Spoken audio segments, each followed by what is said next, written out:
Welcome to the state of PA football as PA Football News presents its weekly look at high school football across the state. Don't wanna sleep in, cause I got something to prove. I gotta take what I hate and finally make a move. I think of you and all the shit you don't do. Well, I'ma make hella sure that I don't become you. Have no regrets, yeah, I'll tie up my chest. I'll never forget what it's like to be in. Did you know there are 555 total high school football programs in the state? Did you also know there are a total of 58 college programs ranging from D1 to D3 in the state of Pennsylvania? Whether you're a bulldog, a lion, a crusader, an eagle, or a millionaire, we got you covered. And you already know, turn that to gains, let my money show. I've got these things that I can't let go. Watch me turn this life into something that you can never own. So fight and die. Here at PA Football News, we got you covered. And now, your host, Billy Splain.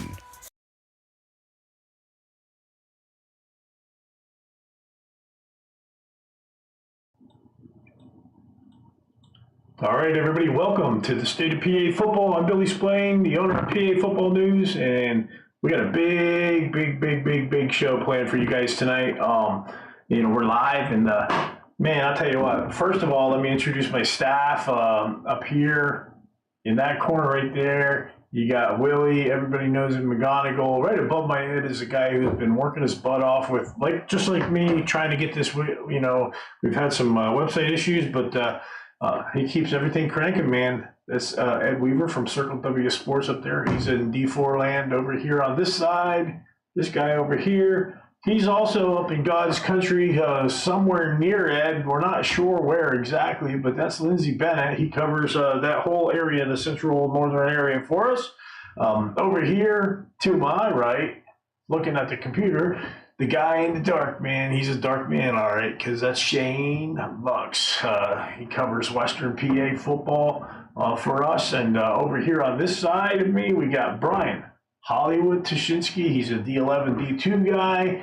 And down here, we got Matt Herring. Matt Herring is all over the place. He knows the whole state. And what a great crew. Guys, it's playoff time. What's up?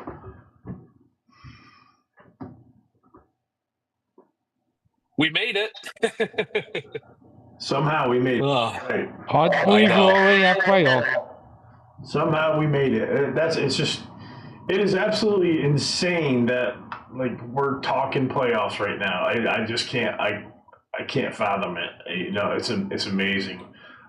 Today we're going to break down the brackets for you, but right now I want to tell you about a few sponsors. The reason that this show can happen right now, if you look down at the bottom of your screen, you're going to see a banner for St. Luke Sports Medicine. St. Luke Sports Medicine, if you need any kind of training, if you've got some rehab you got to do, or if your teams need a trainer down in southeastern PA, you want to get a hold of St. Luke's. They're one of the best in the business. Safer Sports. I believe safersports.com. I believe their helmet cover should be on every single helmet in the state of Pennsylvania. 70% concussion reduction with these helmet covers on is possible. So let's get those things covered up. Funding Zone. The Funding Zone is our number one sponsor on our website. We couldn't do anything without the Funding Zone. If you need to raise money for your program, whether you're a football team, a basketball team, a baseball team, lacrosse, girls swimming, if you're a Boy Scout team, if you're a church league softball team, you want to get a hold of those guys at the Funding Zone, because with their blast program, man, you'll be raising money off the charts. And of course, I introduced them a little while ago, but I want to talk a little bit about the guy above me, Ed, at Circle W Sports. Hey, listen, if you need a website, Ed, tell them about your website. Yeah, so Circle W Sports, we build team websites. We build mobile apps. Obviously, the PA Football News uses a Circle W Sports backbone and architecture and data structures, along with PIAA District 4, Northern Tier League, a lot of individual sports teams as well. Basketball season's coming up. We run the LL Hoops website. So, yeah, we are basically a one-stop shop for any high school sports team, sports program, athletic department that just we can make your life easier, and promote your team as well. So circlewsports.com, wellsborofootball.com, schoolkillhavenfootball.com. We run a lot of like I said, individual team websites, and just help promote the kids, players, rosters, schedules, stats, you name it, we can do it. All right, thanks, Ed, and we want to thank Center Wisp keeps PA football news online. Their reach is from Tylersville to Mount Union to Millersburg to Pennsylvania Furnace. If you want cable or want internet and you don't have anything near you, they're the people you want to get a hold of. Center Wisp, great internet. They keep us online, and if you're also within that area, you want to talk about not being satellite, but you want to go hardwire, Black Bear Fiber.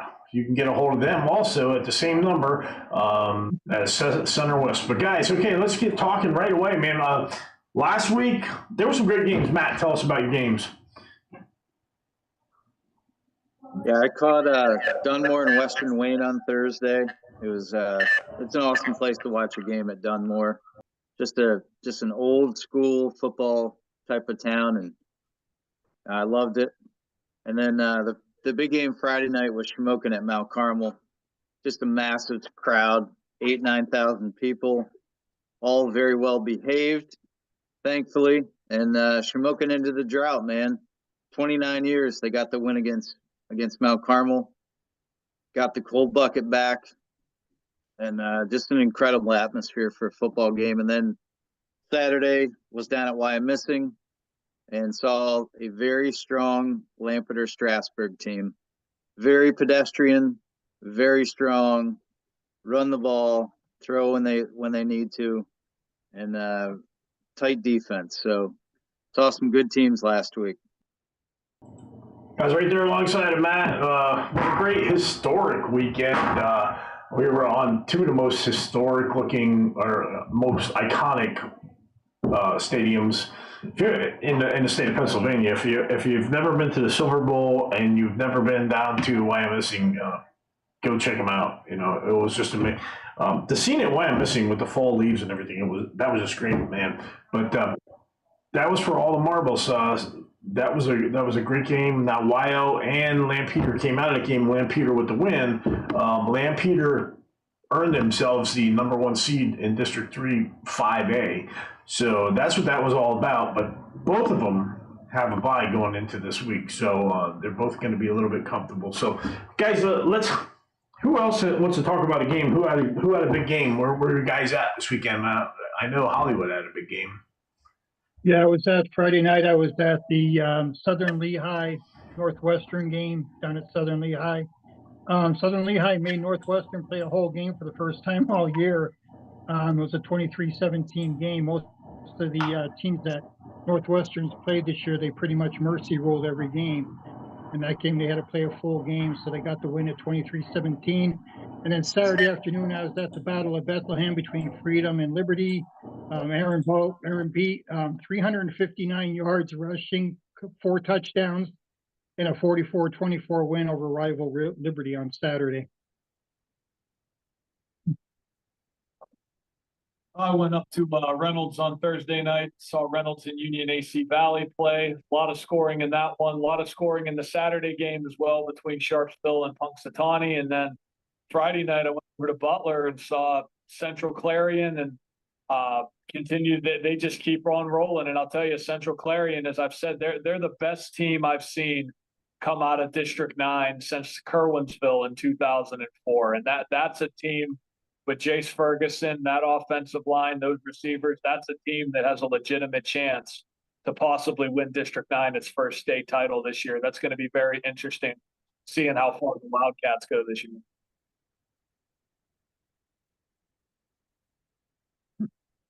Yeah, I want to say 2015 or so. Yeah.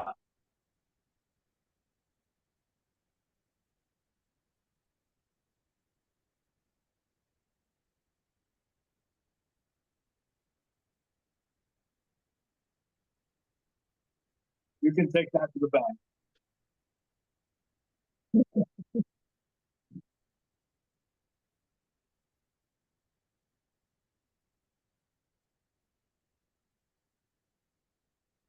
I had the bronze helmet game here in Towanda versus Wyalusing. Towanda shellacked Wyalusing, took them to the woodshed.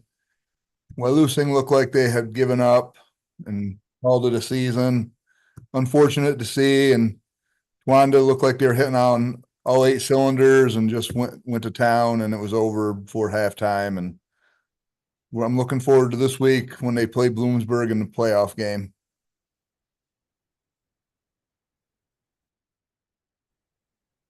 Yep. Well, we almost did. You look at two teams with 2-8 records, and you think, this or 2-8, 2-7 record, and you wouldn't think it would be a good football game, but it really was, and it came down to the final 3 seconds. Uh, Wellsboro was trailing by 1. We were up 14-0 early. North Penn scored 21 unanswered into the middle of the second quarter. Wellsboro comes back, ties it up at halftime. North Penn takes another lead. We go, score again. We decide to go for 2, miss it. So now we're down 28-27. And then we had the ball with I think it was like 90 seconds to go, right around, a minute and a half, 2 minutes left in the game. We drive all the way down. We get down inside the 10. We opt for a field goal with 3 seconds left. It gets blocked and we lose by a point. So just a heartbreaking way to end your season when it already hasn't, been the best one. So yeah, I mean, like Wellsboro made strides this year. I mean, we did, and we did. We started out rough, and you had the games on the schedule that aren't gonna go in your favor. Troy, Muncie, but then the ones that we could have taken care of business yeah. with, we didn't. Um, Beat Towneski Valley for homecoming. That was a good night. Beat Northwest Area 2 weekends ago, down in the home of Hollywood. But yeah, it would have been nice to come out with a victory. It was Wellsboro's senior night, obviously last game of the year. We did have our freshman quarterback Griffin Morrill break the 1,000-yard passing mark. We haven't had a freshman quarterback throw for 1,000 yards, I don't think, ever in our program's history. Wow. And then our senior running back Ryder Bowen also broke 1,000 yards rushing. So we had 1,000 on the same night, which was pretty special. There you go. Hey, Willie, where'd you go this weekend, buddy? I know you saw a good game. I was at Pope John Paul II High School for their game for the PAC Pioneer Athletic Conference Championship game against Pokemon Valley, and the 4A PJP came out on top 28-19, and that was despite Pokemon Valley doing a great job keeping their Villanova commit Braden lead in check. Unfortunately for Pokemon Valley, Brandon D'Angelo stepped up in a big way and had a kickoff return for a touchdown and a long pass for a touchdown. And an offensive lineman, two-way lineman who, because of the PIAA transfer rules, by the name of Anthony Pizzuto, who made sure that he went out in his final high school game of his career, went out in a big way. He was terror all night on the front line and even got an interception.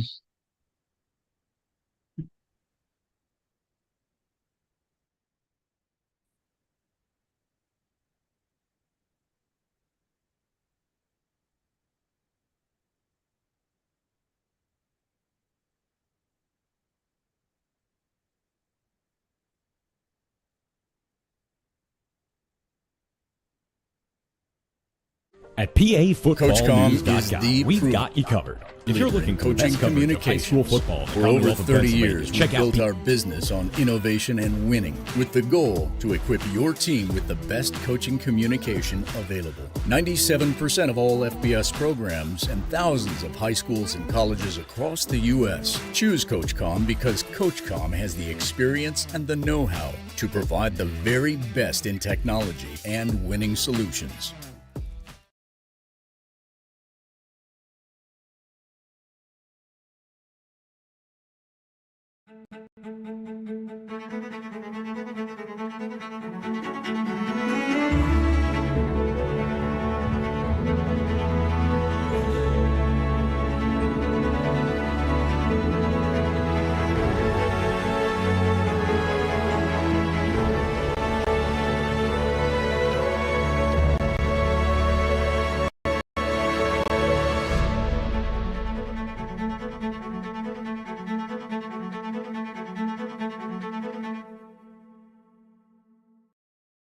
Hi, good afternoon. My name is Michael Sikorsky from the Funding Zone, the #1 fundraising company in the state of Pennsylvania. If you need help raising funds for your program, please contact us at 570-885-0900. Thank you. My name is Carlos Bradley. I'm a former NFL player and currently chairman of Safer Sports. What is Safer Sports? We are a soft shell technology company. Our product, the Safer Helmet Cover, has been tested at Virginia Tech Helmet Lab and is proven to reduce the risk of concussion by as much as 77%. So if you have a youth league, a high school or college, and you want to be safer, get in touch with safersports.com. All right, and we're back. Thanks to our sponsors. We have a whole lot of sponsors. We're going to try and get through them. But right now, we're going to start breaking down brackets. And guys, hey, we're going to start right with the one Shane was talking about, only a different classification. We're going to go up to District 9. We got Port Allegheny has a bye this week. You got Keystone and Ridgeway playing. And then you've got Union, AC Valley, Otto Eldred, Red Bank Valley, and Cameron County. Red Bank Valley, of course, we know. I was toying with it. They were down in the championship game a few years ago. And so, Shane, who's coming out of that and why? Well, I've seen Union AC Valley. I've seen Ridgeway. I can't speak for the others that I haven't seen, but I would imagine if Port Allegheny, they mercy rolled they mercy rolled Red Bank Valley. Red Bank Valley has, I believe, a 49-13 win over Union ACB. So you would say Port's likely the team that comes out of there. Otto Eldred's had a very good season. That'll be an interesting game with them and Union ACB. But if it's me, I would say it's probably Port Allegheny's bracket to lose. That's what I was thinking too. Yeah, same thing. The one thing that, I think we're going to close the show up with is discussion. All these blank spaces we're seeing in week 0 or the first week 1 of the playoffs, we got to fix that. But, coming out of that area, Shane, we're going to head right down to another area you're very familiar with. You got Wilmington with a bye, Reynolds and Eisenhower, who you saw this week. You just said you did. You've got Lakeview, Greenville, and Cambridge Springs and Sagertown. Now, we know from our great stat guy that Cambridge Springs does have one of the, if not the weakest schedule in the state of Pennsylvania. Where's that bracket going, Shane? Well, it's gonna if it's not Greenville and Wilmington rematching for the District 10 title, then there's an upset that's taken place there. One thing I will say, I shout out to Sagertown. I got a chance to see those guys against Maplewood earlier this year. Sagertown, I believe, first time I want to say since 2011 that they've made the playoffs. But that's going to be a tall task for them. I believe they lost the regular season game 36-3 against Cambridge. So we'll see what happens there. But looking at the bracket, like you say, Wilmington, they've only played 8 games this year. So, I don't know, is there a rust factor maybe with them? But there's no question that if anybody else sneaks in, it would be Cambridge Springs. I did the regular season game when they played Greenville. Cambridge had a couple touchdowns called back, gave up a kick return, 17-0 game. That'll probably be a semifinal. But, yeah, Wilmington and Greenville. Greenville's got it rolling now. what is it, nine wins in a row, likely to be 10. So we'll see. We'll see. But a rematch between Wilmington and Greenville could be very interesting.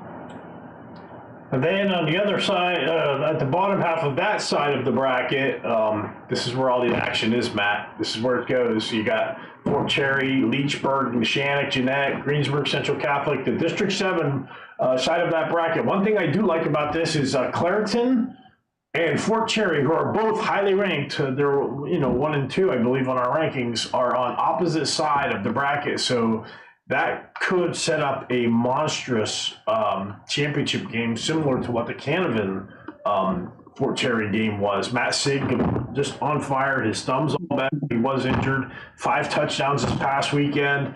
And they're just Fort Cherry's just rolling along. Is anybody going to stop this Clairton Fort Cherry collision?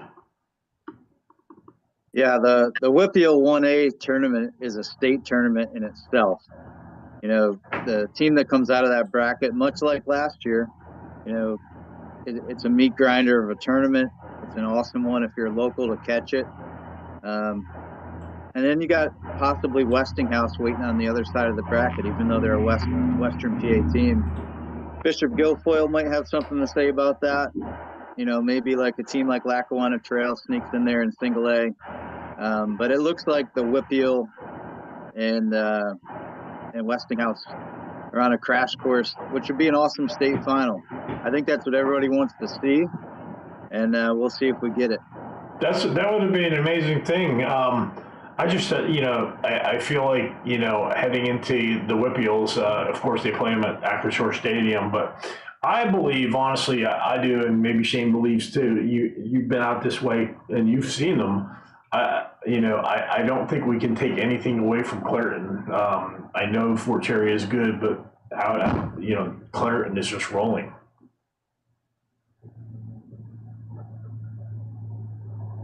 Oh yeah, I agree. I said it when I saw him against Leechburg. That's a state championship caliber team. Again, I'm not coming off of that. Can Fort Cherry beat them? We'll see. It's going to take everything they have, Matt Sieg and everyone, because Clairton is a complete football team. They are. It's a good football team. And then, of course, you got on the other side, Matt made mention of it, Lackawanna Trail plays Nativity, Tri-Valley and Marion Catholic, Muncie Canton, Lion Mountain, Montgomery. Lindsay, does anybody or Ed do Canton or Muncie or anybody have a chance at beating a team like a Lackawanna Trail or a Tri-Valley? I don't believe so. What about you, Ed? Yeah, I don't really think so either. I mean, my opinion, this is Muncie's at least district bracket to lose. Now, how they match up against, either Trail or Tri-Valley Marion Catholic, that's to be determined. But I mean, Muncie's kind of a ground and pound team, not quite as much as what we saw from South Williamsport in single A last year when they made it to the Eastern Final. They'll live and die by how well Austin Johnson plays. And I mean, he's had just a great season. He's an Oklahoma State wrestling commit. But yeah, I mean, I think they should match up well against them. Whether they pull it out or not, that's to be determined. Yeah, I mean, Lion Mountain to me at the beginning of the season, Matt, was a dark horse. Their losses have come to bigger teams. They lost to Juniata Valley and some other bigger teams, but Lion Mountain has the studs to make some noise. I don't know if they have state championship noise, but we could very well see Lion Mountain against Lackawanna Trail in that final. Potentially, yeah. Yeah, for sure. And then the winner, and then you got Morrisville and Jenkintown on one side. This is where the bracket gets really just like we need the PIAA really needs to sit down and look at these brackets and say, you know what? Let's just have an extra week of football and cancel the first week of playoffs, period. That's it. Let's go in at the second week. That's what we need to do. I have a plan. We'll discuss it later on. But, yeah, a lot of blanks right here. You got Mooresville and Jenkintown playing this week, and the winner plays Belmont Charter, who I believe is 3-7. They may be better than that, but I'm not sure. We'll have to talk to Ed about putting some their Form 4. I'm sorry. Yeah, so Yeah, and then you've got DeLone Catholic and York Catholic on a bye. DeLone Catholic is 3-7, York or 8-2. York Catholic is 3-7, so they're just sitting around waiting. I hate these buys because it gives a team like a York Catholic who is 3-7. See if you guys disagree with me. A chance to really study, work on a game plan, and then maybe they get a big upset and then get blown out the following week. It happens once in a great while. And then get blown out, and then you have a team like DeLone Catholic who, for all intents and purposes, may match up better with somebody, and they got thumped by a team who, because of a stupid playoff round. Then you go down to District 5, and it's the same thing. I mean, District 5 probably this year is the equivalent of Hollidaysburg every year, or Erie Cathedral Prep. Windber and Connemall Township, Northern Bedford, Myersdale play this week, and then the winner of those two games plays, and the next week they get to meet Westinghouse. Meanwhile, Westinghouse is sitting around doing nothing for 2 weeks. They've got 2 buys in a row. I don't like that at all. Not at all. And the problem with that is, if you're a football coach, and Ed, you're a football coach, and Lindsay, you know this stuff, do you want to be sitting around for 2 weeks? No, absolutely not. Complacency kills programs, especially, coming off of, last season or last game season momentum. I mean, you just throw all that, right out the window. I think there's 2 things that play into it. Is if your last 2 or 3 games of your regular season were a meat grinder, you'll welcome that 2-week hiatus to get people healed up so you can go into the playoff. But if your schedule's not that tough, I mean, sitting there chewing your nails for 2 weeks has got to be it's got to be make you insane, because you want to play football and you're on a roll, and now you got the pause button pushed on you for 2 weeks. That's just ridiculous. Absolutely. Yeah, I can understand. I can understand 1 week, not 2.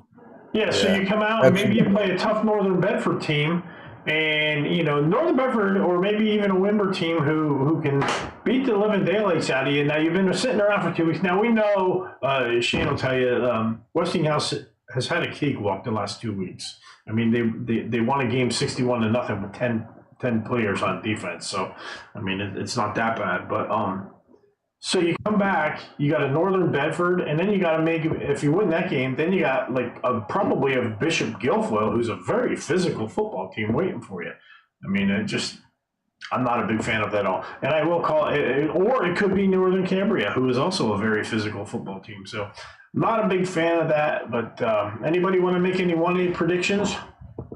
Well, I'll say this. It'll be interesting to see how that affects Wilmington in District 10, because that's going to be 2 straight weeks they're going to have off as well. In fact, they had a bye even earlier in the season, so they've only played 8 football games in what'll be 11 weeks. So I'm interested to see how that's going to handle, how Coach Billion and that's going to handle that situation there. Yeah, that's another one. Yeah, it's just, I don't know, man. We need to do something about these playoffs, and we all know District 10's broke. So, anybody want to make a call? Who's playing for the championship at Cumberland Valley this week? Who's going to make a trip to the Chap? Ooh. Nobody wants to go there. It's a little early. Next week we can have that discussion probably. You want me to say it? All right. Well then, hey, let's go right into it. Go ahead, Shane. I've said it's going to be Clairton and Westinghouse, and perhaps I'm just biased because I want to see that matchup, but that's been my prediction. That would be pretty cool. I think the majority of us probably agree with you. Hey, our brackets are built by Circle W Sports, and we were up here. Our brackets are built by Circle W Sports, brought to you by CoachCom, the Cobalt system at CoachCom. If you want to communicate better, you need CoachCom for your sidelines. Hey, speaking of CoachCom, guys, we're running a contest right now, and I don't know if how many people are paying attention. I had a couple people email me and say, hey, did you put the next puzzle piece out yet? So, I think people are paying attention to this, but, CoachCom sponsors one of our new contests, and we're going to put that on the air right now. CoachCom sponsoring the puzzle contest that we're having, a winning combination, PA Football News and CoachCom. You can go to our website, look for that right there. You can look for that ad that you see on the screen, Every week we hide a puzzle piece in one of our articles. Yeah, I know, we're trying to make you read our articles, but that's fine because 55% of you stay on our website for more than an hour. I just learned that this week. That's a great stat to have. So go through our articles, look for those puzzle pieces, and by the time we hit number 10, the first person to get a hold of me and say, I got all 10 and have the correct 10 locations, you win $500 from Coach Com. How's that for your Christmas purse, man? I mean, you can't beat that. So, guys, well, I'll tell you what, let's get right into it. Let's go right into the, whoops. There we go. Let's get right into the second one. These brackets are brought to you by St. Luke's and Circle W and Coach Com. Hey, I'll tell you what, round 1 and 2A, Seton LaSalle. I like Seton LaSalle. We've liked the Rebels all year long. They've got a bye. Then they got Olsha, Riverside, Steel Valley, Washington, Western Beaver, and Carlinton. South Park has a bye. Mohawk, Keystone Oaks, Elwood City has a bye. South Allegheny and Waynesburg. You've seen Elwood City, Shane. What are you thinking? Well, it all goes through their running back. The McCray kid is an outstanding running back for them. The question's going to be, can they get enough out of Smiley at quarterback? Can they get enough out of their line and defensively? That's going to be the question, because we know Seton LaSalle is a pretty complete team. I have not seen them, so I can't fully speak on it. I've only seen a little bit on film, but I know they're solid. Elwood, again, outstanding running back. Do they have enough to get over the hump? Don't know. We'll see. Yeah, and Steel Valley, we were high on them earlier. The Barksdale brothers, every week 2-3 touchdowns. For one of them, they total 2, 3, or 4 or 5 touchdowns every week. But they hit that stretch for a little while where they were having a tough time winning games. But Steel Valley is now winning games again, and they're looking like a player. Seton LaSalle just hammering away at people. On the other side of the bracket, we've got Cambria Heights, McCourt, and we've got River Valley, Bellwood, Antis.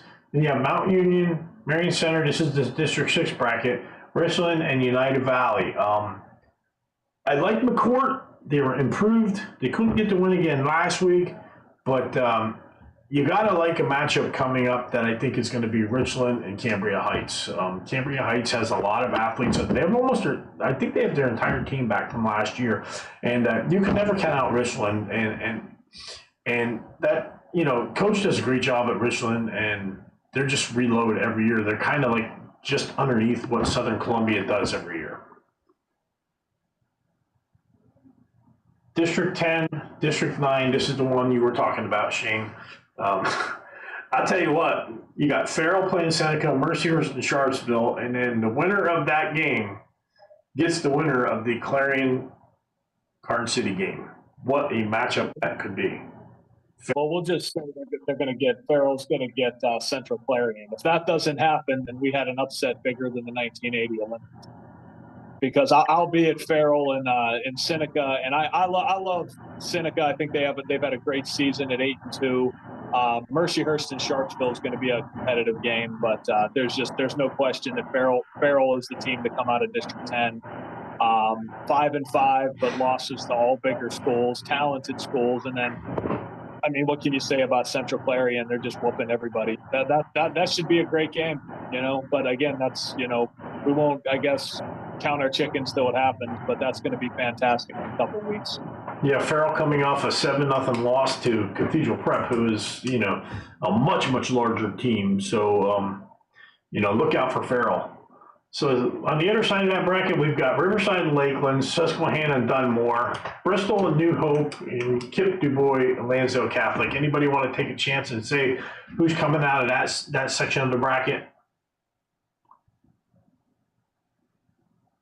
I mean, it should be Riverside, but they laid an egg last week, which kind of put some doubts in a lot of people's minds, what kind of squad they have. But we'll see through their district bracket, and then once they get up against District 1 and 12, it might be a little bit better tell of what kind of talent they have for a state bracket. Yeah, I think Riverside to that quarterback Tadadio, great athlete.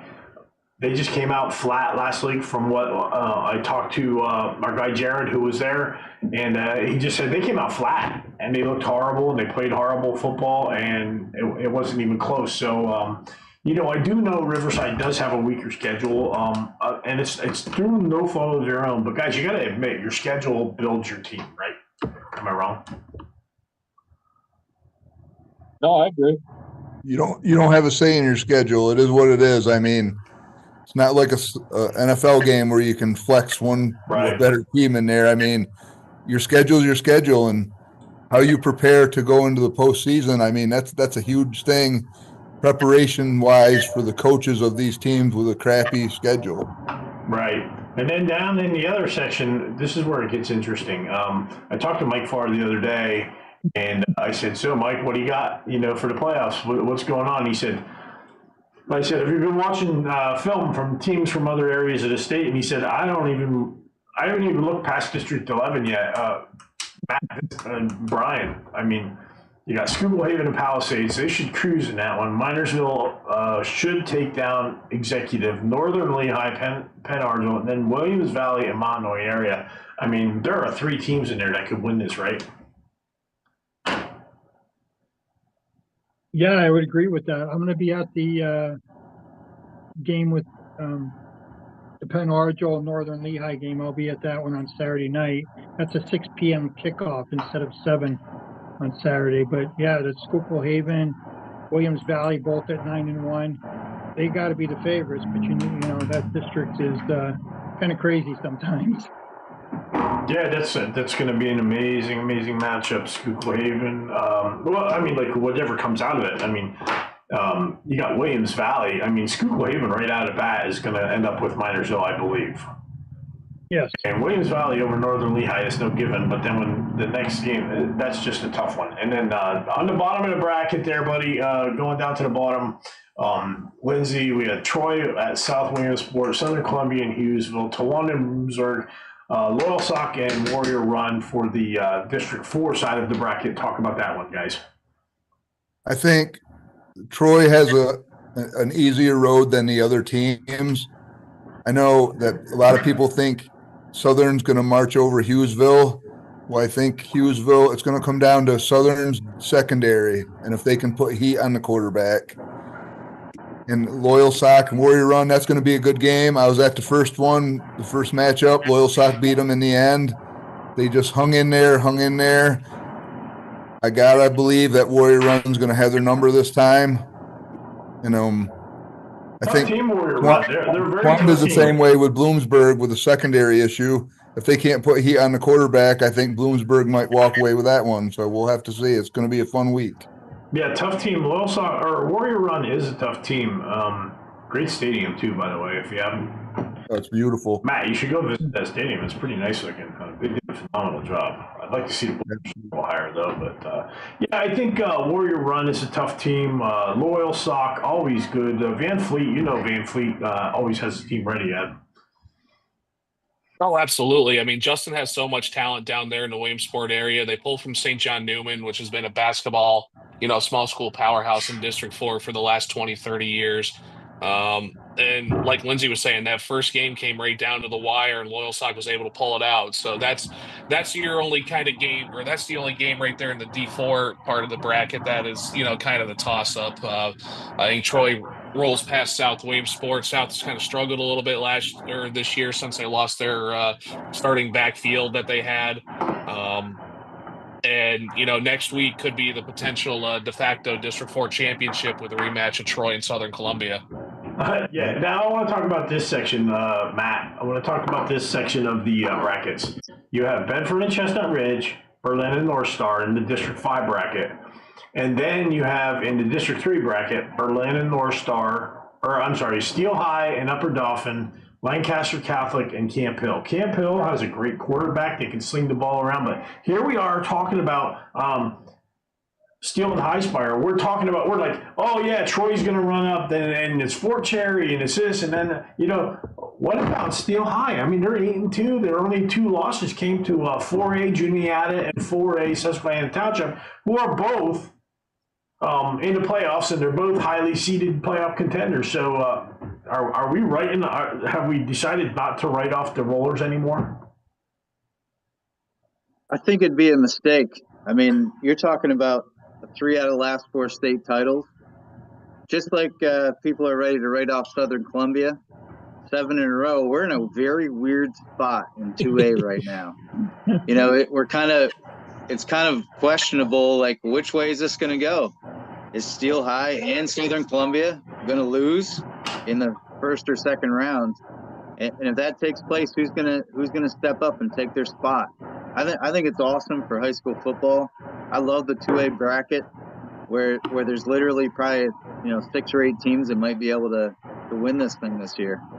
Yeah, I know. It's usually like Southern Columbia. Yeah, well, Southern Columbia. But this year, like you said, there are teams that could win this. And then, I'm not going to count out those D5 teams, even though they're not as strong as typical D5s usually are. But I mean, we could end up with Schuylkill Haven against Steele and Highspire. Mike Farr and Andrew Irby, 2 of the best friends in the coaching ranks that I know. I mean, those guys. There are so many matchups that are possible, and then and then they're going to play a team from out west that's just I love the 2A bracket too. The 2A bracket is awesome. It is. Yeah, it's going to be really exciting to see how it pans out. This is what high school football is all about, having about 6 or 8 teams, and you throw the dice and see where they land at, Yeah, it's blow it up again, right? Blow it up again. How many times did we blow up our rankings?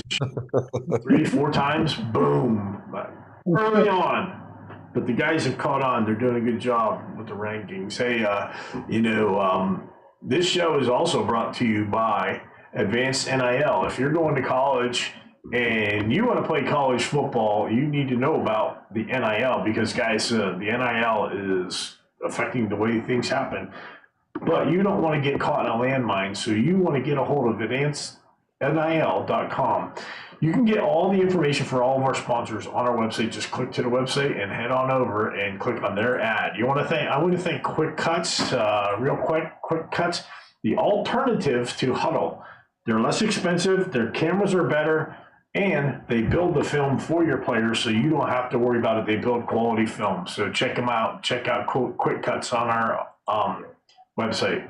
And finally, at this moment, I want to thank Parma Pizza, our buddy Anthony. Hey, Matt and I were down there for Donegal. He's the head coach at Donegal. They had pizza there for the guys to eat and everybody. But what a great time and what a great sponsor Matt is, Anthony is from Parma Pizza. Donegal did not have a great season, but Parma Pizza does. Always good pizza at Parma Pizza. And finally, I want to thank Snappy's and JJ Powell for coming back on board and being a sponsor. In central Pennsylvania, Snappy's will feed your belly, and JJ Powell will feed your furnace.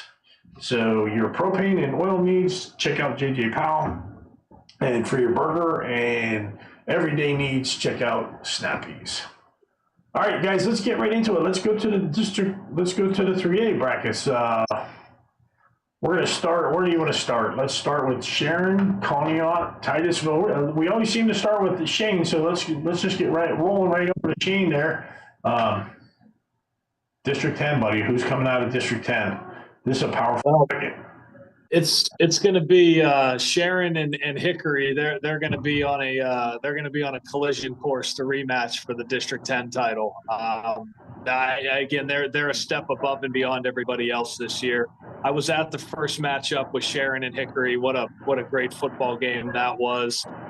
Sharon gets it started, I think, on their second play from scrimmage, 67-yard touchdown pass. They end up blocking a punt for a touchdown and taking the second half kickoff back. It was really defense and special teams that really won that first game. Hickory had a touchdown pass, a late run by Calvin Morrison, who's an outstanding running back, to pull that to within 20-14. And then in the final minute or so, Hickory tries to go like 80 yards in, I think, less than a minute. They almost did. They had a pass broken up at the goal line after driving to like the 10 or 15 yard line in the closing seconds. And you look at the way Hickory, I believe Hickory in their last 4 games, I believe is averaging 57.5 points a game.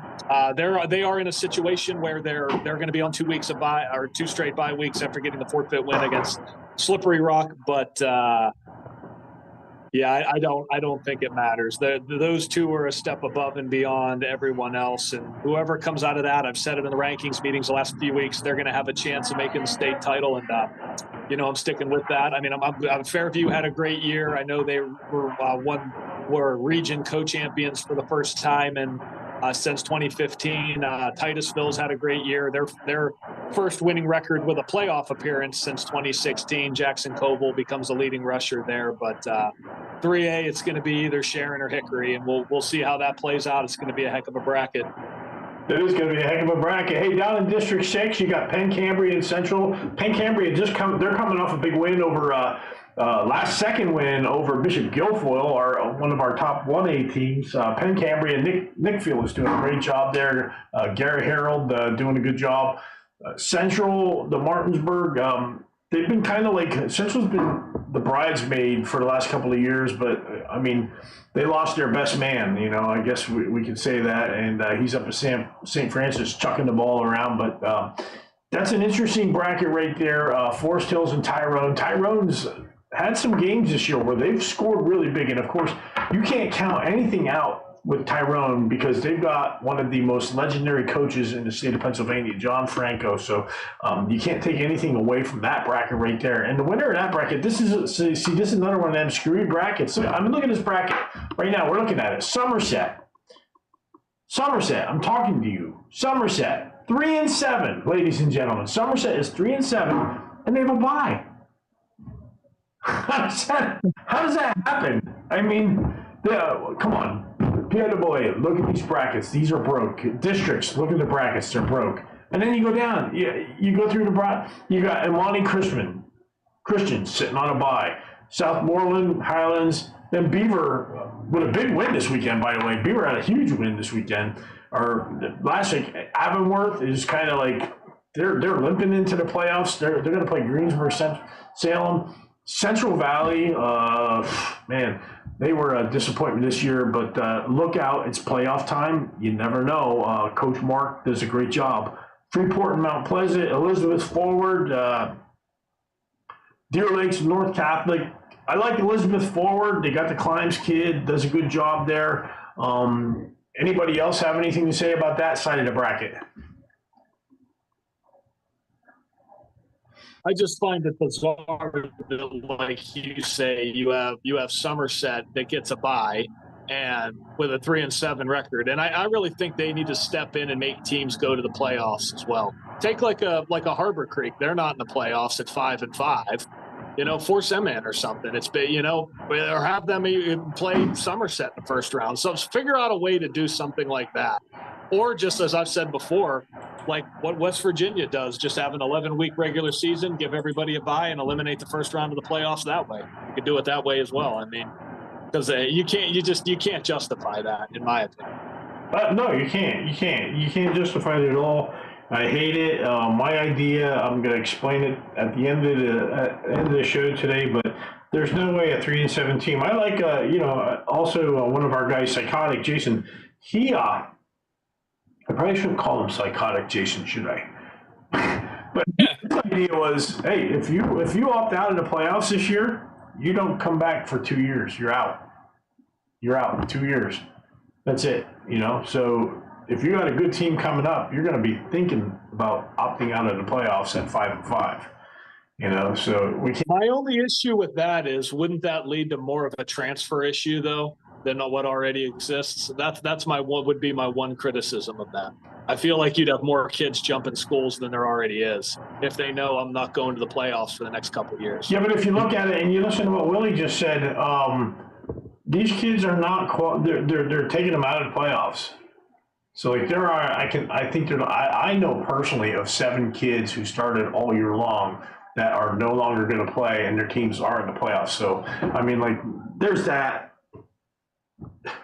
You're never going to stop transfers happening no matter what. So, I think I was just thinking maybe we could figure out a way to try to limit it. I feel like that might be a way that, only pours gasoline on the fire. Yeah, I mean, you could be right. I mean, we'd have to find out, have that happen to find out for sure. Right. And then, okay, so let's keep talking. Let's keep bracket breaking down. Scranton Prep, Tunkhannock, Mid-Valley, Lake Lehman. Scranton Prep and Mid-Valley seem to be on a collision course. Western Wayne and a resurgent Berwick. Berwick has found a running back. I don't think they have a chance. Wyoming area and Carbondale. I think this is pretty tough one up here, Brian. What do you think? Yeah, it looks like it's a really tough bracket to go through. A lot of really good, a couple good teams that are right at the very top. So it's going to be an interesting district there in District 2. Scranton Prep coming off that big win over Jersey Shore, Matt, and Western Wayne, Wyoming area just every year Randy Spencer seems to keep that team rolling. Yeah, it seems like every year they're right there being very competitive, and they're right there in the mix almost every year. Yeah, Scranton Prep looks like the class of that bracket. I saw Western Wayne play Dunmore, and Joshua Vinton's definitely a weapon for them. I'm just not sure. They had a late season loss to Mid-Valley, which kind of took the wind out of their sails. So we'll see how they do coming through that District 2 bracket. Yeah, that's good. It's going to be an interesting section of the bracket. And then here it is right here. Northwestern Lehigh, Saucon Valley, Notre Dame Green Pond, North Schuylkill. Brian, the Tigers are coming, right? Yeah, this one, I wish I could clone myself on Friday night to go to both of those, the Northwestern Saucon game and then Notre Dame. Well, I'll be at the Notre Dame Green Pond. North Schuylkill seem to play every year. Three of my favorite coaches personally with, Josh Snyder at Northwestern, Bill Standby at Green Pond, and then Wally Hall at North Schuylkill. Those guys have been around for quite a while, and they have some pretty impressive teams, a lot of athletes on those three squads. Don't know much about soccer, didn't really see them this year, but yeah, those three teams at the top there, that's going to be a battle to see who comes out. Northwestern hasn't missed a beat, man. Northwestern is going to be the favorite because they were the defending Eastern champions last year. Got to the championship game and came up short, so they're expected to get back again. But don't count out Green Pond or North Schuylkill to give them a battle.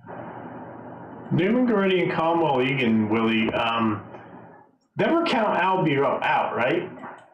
No, you cannot count Albie out. They have not had the best of years by Newman Goretti standards, but here they are. They're still in the playoffs. They are looking to revenge one of their losses to Conwell Egan, but I think this might be the year that the public league comes out of the District 12 in 3A, and that public league team, I believe, is going to be Simon Gratz. I think nothing against School of the Future. I've seen them all year this year against Lansdale Carrick, but I think, and Coach Hayne has done a great job over there. But I just think that this year is the year that Simon Gratz gets through and gets into the state playoffs. I saw Simon Gratz play against Abraham Lincoln, and I'm going to tell you right now, and I say this all the time, if some of these teams in the pub league down in Philadelphia could make it through and start playing real good, solid football,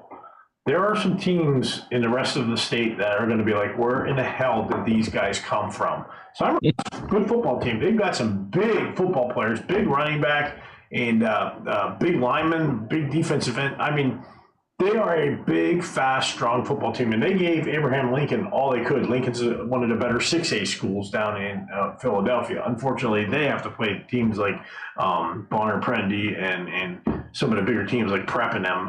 But Simon Gratz is a good football team. Down in District 3, we got Bermudian Springs on a bye.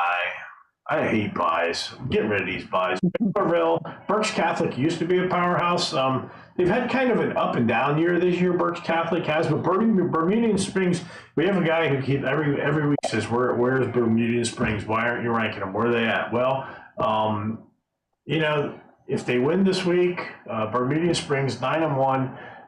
If they win next week, we may find them in the rankings, but we're not sure yet. I do know that their schedule is not one of the greatest schedules on earth. And I know that's not your fault, but it's very hard to rank a team ahead of some of the teams that we have ranked looking at those team schedules. So very tough, but good luck to them. And then waiting in the wings for them, Schuylkill Valley is a great football program this year, and they're doing a great job. Bruce Harbaugh, their coach, is just doing an awesome job. I mean, maybe it's the Harbaugh name. It has something to do with it. I don't know, but one of the nicest guys I ever met in my life, and one of the best football coaches. So Schuylkill Valley, a little town, waiting for them is Trinity, who Trinity was 2A last year. They moved up 3A, and we all buried them. We wrote them off. Said, Trinity's not going to do anything. They lost Messiah Mickens. They lost their quarterback. They lost their head coach. Well, here they are. Boom. They're right here. They got to buy, and they're waiting. And then waiting in the wings, guys. Danville's off this week. Montoursville, Mifflinburg. Lewisburg's off this week. Mount Carmel, Milton. Have at it. Yeah, I mean, if you're talking District 4, Danville's definitely the class of that district.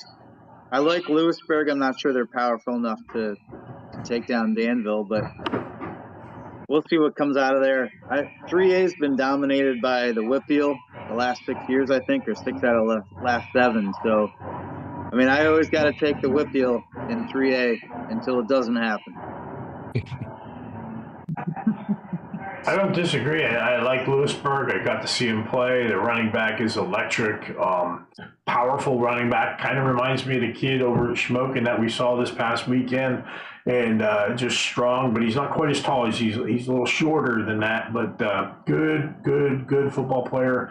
The tight end and the wide out are very tall, and they can go up and get the ball for Lewisburg. Mount Carmel. I don't know. I want to be impressed by Mount Carmel, but I don't think this is one of those teams that Coach John Dara has had in the past, Ed. I don't know. They're kind of a mystery to me. I haven't seen them play this year. I don't make it down to the Cole region as much as I would like to, just because of my Friday night obligations. But I think they get by Milton. But the potential matchup with Lewisburg has me intrigued. Neither schools played against each other in the regular season. Lewisburg obviously has had a great year the last few years. Same with Danville. Mount Carmel's been on the uptick from the last couple of years. I would love to see that game and see how that comes out, because I think that one could go right down to the wire. Excuse me if I'm wrong, but was the Mount Carmel-Milton game earlier this season, that was close for a little while. Milton held their own, and Mount Carmel finally pulled away, I think, in the fourth quarter, right? I believe so. I can double check for you. Yeah. Matt, you mentioned 3A is owned by the Whitfield. Who's going to Cumberland Valley from the Whitfield? Give me 2 teams. It's really hard to write off Central Valley, just because how talented they are. I mean, you can't really argue against a kid named T. Mason Dixon. You gotta hope he's in the state finals just so you can write that in the article, right? But I mean, Whitfield-wise, all year everybody's been talking about Imani Christian. I saw them the first game of the year, and they are super talented, but I don't know. I gotta pick Central Valley, but I wouldn't be stunned if Beaver won the whole dang thing, Shane, I bet you got something to say about that, right? Yeah, well, like I would agree. I would agree with Matt in the sense that I think it's the Whitfields. The Whitfield probably is going to be the favorites, bar none. I mean, since they went to 6 classes, they've been in the state final every year, or won the state final, I believe, every year. But 2019, I believe, when Wyoming area beat Central Valley, and they had to fight back from I believe a 14-0 deficit in the fourth quarter to win that game too. So. Whoever comes out of the WPIL, I mean, you can look at Imani. Yeah, Beaver is definitely still there. And then you have Central Valley with that 2-touchdown win over Beaver. They're going to be there.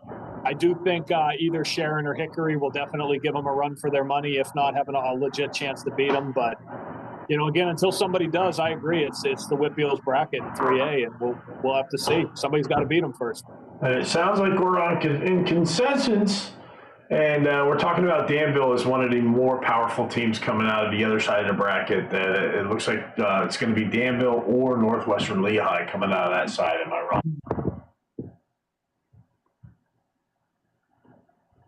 I mean, that Mount Carmel Danville game was competitive for a while. So I don't think you're right off Mount Carmel.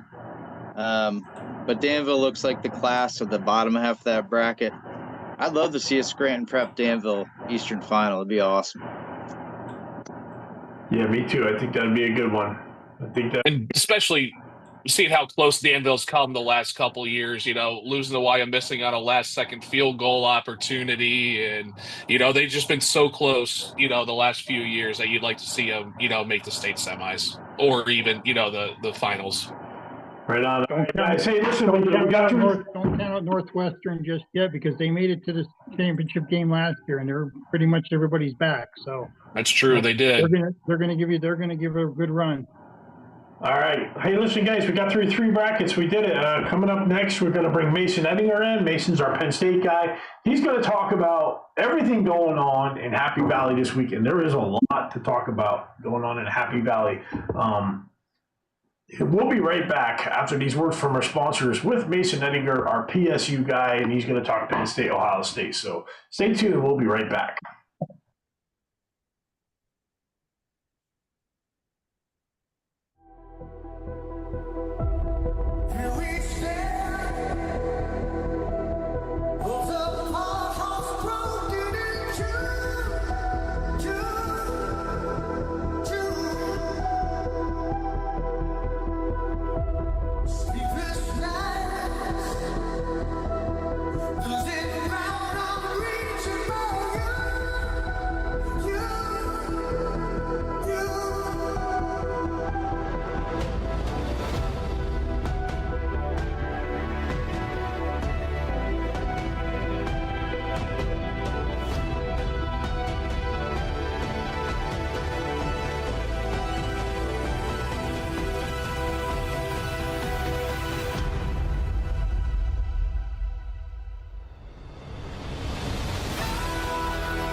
All right, welcome back, and here we are, State of PA Football, our bracketology show, and it just so happens that the bracketology show falls on the same weekend that a highly ranked Penn State team plays a highly ranked Ohio State team, and it's a great big primetime bust.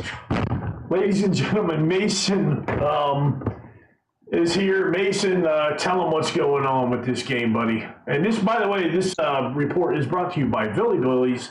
Bill Billy's in the Nittany Mall. If you need some grub for your tailgate or you're hungry after the Penn State-Ohio State game, check out Bill Billy's inside the Nittany Mall. They're on the east end of the mall, just behind Royal Farms. So check them out. Great food. They get a large pizza and breadsticks and a 2-liter soda for $25 on Saturday. Mason, what the heck's going on Saturday? Why? It's a mess. Yeah, top 5 showdown under the lights, right? 8 o'clock. Oh, wait, no. It starts at noon, which everybody knows who's at fault with that. The TV pregame show that shall not be named has kind of stripped away life out of this it was supposed to be a whiteout game, and we touched on it last week when it was announced that the last 2 whiteout games for Penn State have been, if you include Washington this year, they had Minnesota and Iowa. Like, nobody, no disrespect to Washington, Minnesota, and Iowa, they're not Ohio State. They're not Michigan in the past, right? So everybody wants to see the biggest games and the biggest spotlight and one of the best spectacles in all of college football. But listen, this is too big of a game to let the time really diminish it. It could be played at 3 a.m. and there would still be an incredible crowd at Penn State because it's too big of a game. It's too much of a can't miss occasion. Number 3 Penn State, number 4 Ohio State. And I was talking with a guy earlier a couple of days ago about this very game, and last couple of years, I don't think Penn State has been that much better than what they've been in the last couple of years. They're a better football team now than they've been, when they were around the, 10-11 mark about every year in the rankings. But Ohio State doesn't feel invincible anymore. They don't have the C.J. Strouds or the Justin Fields or these high-level guys where they're just going to come in and you'd be lucky to get a stop on them. They're human now. They do have a great roster, but this is not the same Ohio State Penn State played when they were up 38-17 in 2017 with J.T. Barrett and company. I would even say when Penn State beat Ohio State in 2016 in the whiteout, that Ohio State team was a lot better than this Ohio State team they're going to roll out. Not saying this Ohio State team is bad, but they just feel they're not invincible, right? They're not there as an upper echelon. They're in the upper echelon, but they're not the elitist of the elite currently, and they feel beatable for the first time in a long time. Getting into the game, the big story is going to be Drew Aller if he's able to play. He was at practice today. I think he'll probably trend towards playing, but expect a lot of Bo Prabula, who has been a great backup for Penn State and now started the second half against Wisconsin, played well enough, but Penn State needs everything they can get against Ohio State. This is just going to be, from a neutral fan standpoint, when I'm going to be at the game, it's just going to be a spectacle, right? I mean, the stars are going to come out in droves for this game. You're going to have Jason Kelsey there on the sideline or wherever he's going to be, probably in the parking lot, drinking a lot of beer. You're going to have College Game Day there. You're going to have Big Noon Kickoff there. You're going to have probably other, alumni that, haven't announced their arrival. It's just going to be pretty exciting walking up and down the sideline saying, I know that guy. I know that guy. I know that guy. Not like know them, but I know their face. So it's going to be a great spectacle. Like I said, I think Penn State has a real chance to set their attendance record for all time, which, I've been a little critical of Penn State's attendance. It's a little small thing, but I remember a couple of weeks ago, they said the attendance was like 104,000 and I could see about 30,000 empty seats. So I don't know how much of that number is really, you're sitting here and you're counting 111,000, but we'll see if they set the record for a noon game. Listen, a night game would be great, I understand, but it's number 3 Penn State, it's number 4 Ohio State, and the sentiment for Penn State has not been to let's go try to win a national championship. There was a hurdle for so long. We got to beat Ohio State, then we can worry about it next. This is the biggest game James Franklin, I think, has ever coached in as a Penn State Nittany Lion coach. You can make an argument maybe the Big Ten championship game is bigger, but didn't have really that much playoff implications on the line back in 2016. This is a big moment for both programs. For Ohio State, they win the game, they're back in the national championship conversation. If Penn State loses, it's going to be a lot of the same narrative, right? Like, imagine, let's just say you play a kid in basketball and you lose once. You don't like the kid, right? You lose twice, you don't like him. You lose, 8, 9 times in a row? The intensity builds. And for Penn State, like I said, for the longest time, it's been, hey, good team. Can you beat Ohio State? Then we'll talk about other stuff. And they have not been able to. And there's a great quote. People are saying Penn State is a Penn State-Ohio State rivalry. It's not a rivalry. They kick Penn State's butt every year. Maybe it could turn back into a rivalry this year. Regarding Ohio State, Will Howard's a good quarterback. He's an upgrade from Kyle McCord. Marvin Harrison not there anymore. They're going to have Emeka Buka and Jeremiah Smith, who is let's have that conversation real quick, Mason. Let's talk to Willie. Mason just mentioned 2 quarterbacks from down in your area. Will Howard. Yes. And who was the other quarterback you were talking about? Kyle McCord. Yes. Guys, all right, we know both those names. Of course, Kyle McCord was on one of the best St. Joe's Prep teams there is. So we're going to go sideways a little bit here, Mason, but went to Syracuse, and Pitt just tore him to shreds this past week. I think he had 2 pick sixes and 3 interceptions or something like that. Well, I think he had 3 pick sixes and 4 total or something like that. Something crazy, a number that I was really surprised at what Pitt did to him. I know he had struggled against Pitt, but up into that game, Kyle McCord was playing like a elite college football quarterback. So of course a step back against Pitt, but he has had a little career revitalization a little bit against Syracuse. Not what he wanted against Pitt, but up until that game, his touchdown interception ratio was one of the elites in college football, which was a big boost from a struggle last year. But if you look at Syracuse's schedule, it came against a very weak schedule. And then now they ran into a Pitt team that's very good. So talk about Will Howard. Willie, his high school career, he was a pretty good football player down in Downingtown too, right? Very good quarterback for Downtown West. If I'm not mistaken, he led them to the district title his senior year of high school. That's correct. Had great talent and then went out to Kansas State. And then the transfer portal decides to end up at Ohio State. And so far, he's got Ohio State looking pretty good so far. Yeah. Penn State had a chance to recruit him, and they did not take him. They instead took the quarterbacks that they have. Bo Pribula, I like Bo Pribula. I think he is every bit as good as their current quarterback.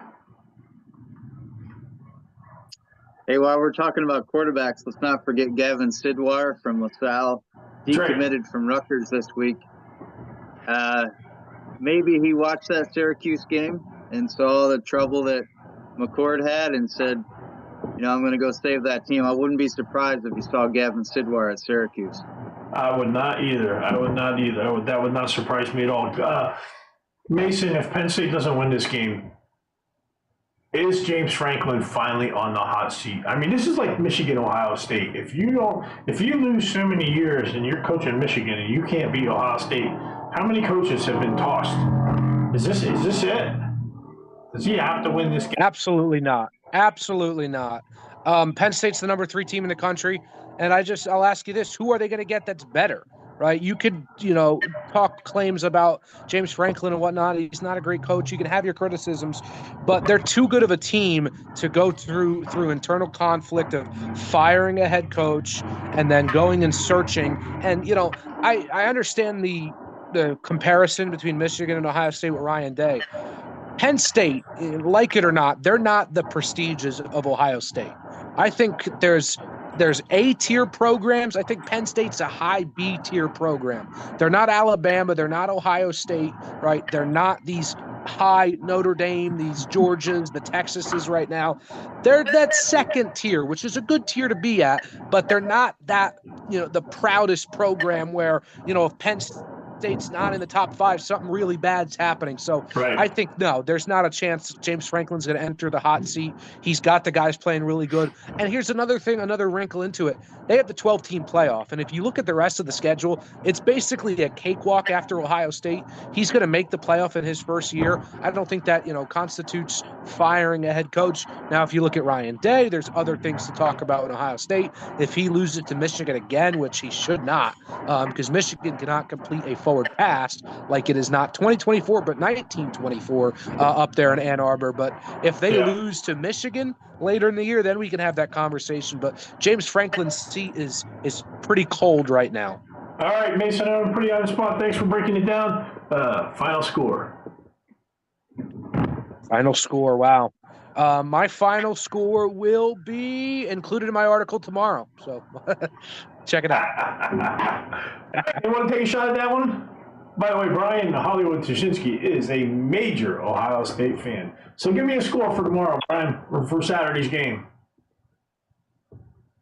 I got to go with I graduated in 1992 from the Ohio State University, so I got to go with the Buckeyes 31-24. Boom, there it is. All right, tune in to PA Football News for Mason's prediction and Mason's article. Mason Ettinger, our PSU beat guy. Hey, thanks for joining us, Mason. Listen up, this is the State of PA. No problem. Oh, we're talking brackets, baby. We're breaking them down. We're going to come back with one of the most exciting brackets. We're going to come to the 4A bracket. Or should we go to 6A? I don't know. We'll think about that for a second. But right now, we're going to take a few seconds, and we're going to hear from some of our sponsors. Again, thanks for joining us, Mason, and good luck at class and the rest of the week, buddy. Yep. Today's broadcast of the 38th Annual Leisure Lumber Classic is being brought to you by Snappy's Convenience Store and J.J. Powell Home and Commercial Heating and Supplies. Snappy's is a locally owned chain of convenience stores throughout central Pennsylvania, operating 12 locations from Lewistown to Clearfield and beyond.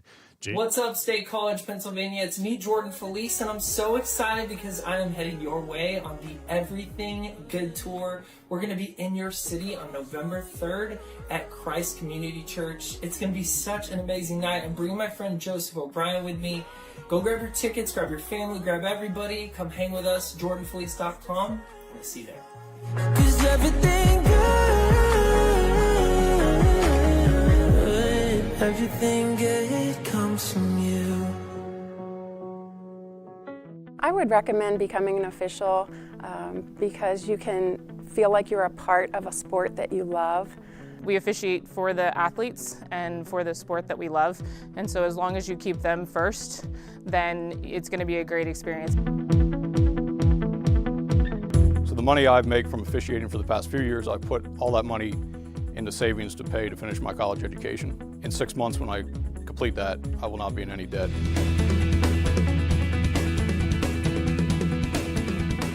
Officiating the state championship and getting that call to officiate the state championship was an emotional thing for me, just because of what I've been through, you know, the ups and downs, and getting that call really meant a lot to me. Sometimes I see student athletes that I officiated years and years ago, and they say, "Man, you did a great job. Thanks for everything you've done."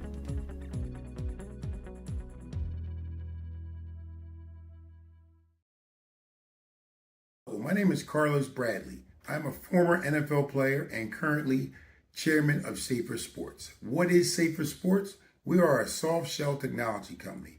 Our product, the Safer Helmet Cover, has been tested at Virginia Tech Helmet Lab and is proven to reduce the risk of concussion by as much as 77%. So if you have a youth league, a high school or college, and you want to be safer, get in touch with safersports.com. Hi, good afternoon. My name is Michael Sikorsky from the Funding Zone, the #1 fundraising company in the state of Pennsylvania. If you need help raising funds for your program, please contact us at 570-885-0900. Thank you. Yeah, go round. It's been phenomenal. I think just the ability when you got guys from all over the state and everyone's got things going on and trying to get organized and practice. Taking the language out of the offense and just giving these guys the ability to just go and learn on the fly from it. My first experience ever with it, and it's phenomenal. I would certainly use it. And we're back with the PA football news, the state of PA football, our bracket show. And guys, hey, we went through the first three brackets, 1, 2, and 3A. We're going to pull up the next bracket right here, and I think this is one of the best brackets that we have, the 4A bracket. Let's get it started right away. Again, these brackets are brought to you by Circle W Sports, Coach Com, and St. Luke's Medicine. Hey, look, there it is. You got TJ in West Allegheny. You got Aliquippa and Montour. You got Mars. You got Trinity, McKeesport, Bell Vernon. Who's coming out of that bracket right there, guys?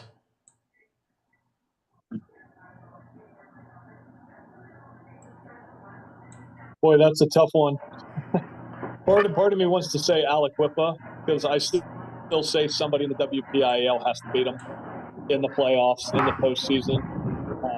I know we've seen Montour do it. Penn Hills, who's a 5A school, did it without their best player, Tyke Hayes. So I don't know. Well, if it's me, I'm rolling with the Quips. But you could make an argument. TJ's solid, Montour.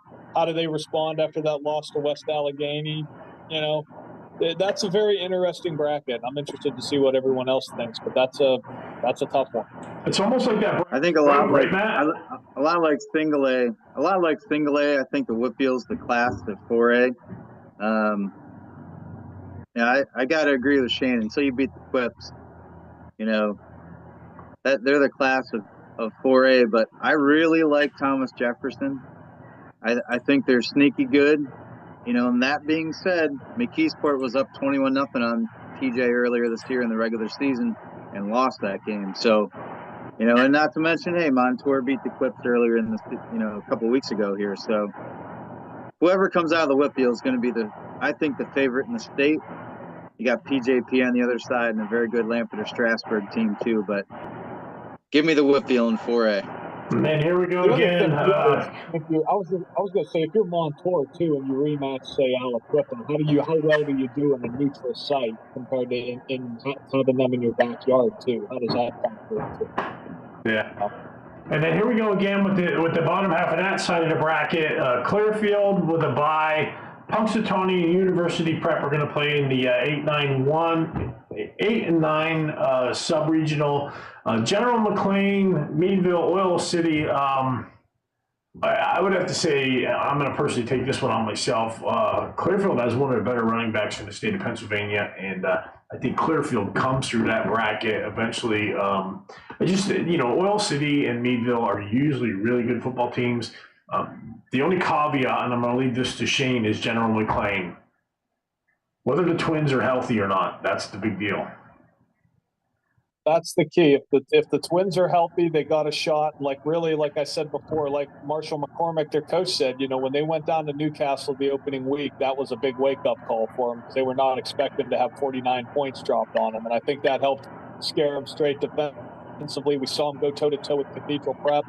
Outside of that, they were rolling. They've had a couple weeks off now, and that could be kind of what Lindsay alluded to earlier, is that, you know, they played a pretty tough schedule. They were beat up. Maybe the 2 weeks off really helps them because Meadville likely is who they'll get in the District 10 final. I mean, they beat Oil City 42-6 in the regular season. I do think the Oilers are playing better. Cole Finley's starting to throw the ball nice, but Devon Griffin is a good player for them as well. Guy that runs the ball, catches the ball, is dangerous in special teams. But, you know, McLean won, I believe, 35-27 over Meadville in the regular season, and we'll see if that ends up being the District 10 final or not. But yeah, General McLean, fun team to watch, scores a lot of points, but they need their team healthy. If they're not healthy, I don't know that they get out of District 10 because Meadville's not a terrible team either. I like this section of the bracket right here, Matt. Lampeter Strasburg, of course, played Wyomissing this past weekend. Lampeter gets the bye and the first seed, the top seed. Waiting for them is the winner of Elko and Octorara. And then down on the bottom section of that one is an interesting matchup. Susquehanna and Twin Valley and Wyomissing all have byes. It's just, here we go again. It's just straight my brain trying to say, why do we have byes? You know, I mean, in my honest opinion, Susquehanna and East Penn and West York and East York should not be in the playoffs, period. You know, Twin Valley and Susquehanna Township, that's going to be a great matchup next weekend. Not much to talk about it right now, but I like Lampeter Strasburg. Their quarterback is good. Their line is big and strong. I would not be surprised to see Lampeter come out of this side end of the bracket to play whoever's representing the Whitfield, which could be like TJ or Aliquippa and Matt. That's going to be, but we can't count a team like Wyomissing out either. But whoever gets this game, Matt, it's going to be one hell of a game. Yeah, if you're in District 7 or District 3 and you got some time on your hands, man, you got some awesome games to watch over there. You know, that Susquehanna Township and Twin Valley game I almost went to that game this week. I was thinking about, or next week. You know, there's just too many games next week to go to that game, but District 3 and District 7 on that side of the bracket is loaded with great games. You know, if you're in those two districts, get out, especially if your home team hasn't, you know, if they're not in the playoffs, you got to get out and watch those games. Yeah, next week, not this week, because this week everybody has a bye. Yeah, exactly. It's just, We can do better in Pennsylvania. Other side of the bracket, Willie, West Philadelphia, Boys Latin, Ben Franklin, MLK. I saw 3 of those teams play, and I don't think they have anything for Bonner Prendy at all. Bonner Prendy in that bracket, right? I would agree with you. I mean, look at Bonner right now. They are 6-2 on the season with their 2 losses being to the 6A powers for St. Joe's Prep and LaSalle. Both those games are lopsided, but still, in the long run, games like that are only going to help them come forward. I mean, yes, they possibly have a rematch with neighborhood rival O'Hara for the right to be the Catholic League representative, but I don't see Bonner having any trouble with that game. And as much as I love MLK and the public and the boys, West Philly and Boys Latin, I can't see them really giving Bonner much of a challenge. I can't either. Then down in the bottom half of that bracket, you got Valley View, Crestwood, Dallas, and Honesdale. Dallas. I mean, listen. And then you got PG, Lower Moreland, Springfield, Montco, and Shanahan coming out of District 1. Matt, we can't count Dallas out, right? This is not going to be PJP, the number 2 team in the state. It's not going to be a cakewalk for them, right? I got to imagine there are some awesome speeches taking place in the halls of the Dallas High School with Rich Manello. I mean, he's got to be telling every single kid in that locker room that they're the underdog, that nobody expects them to win, that you know, they got lucky last year against McDevitt. I'm sure those speeches, I hope there's a microphone and a recorder nearby, because that guy will make you run through a brick wall. I think so too, and you know, I mean, like, they got to get past Valley View. I think right now at this point in the season, Dallas is hitting on all cylinders. I do know a few weeks ago they almost lost a football game, and Coach Manella said, "Tell your family goodbye.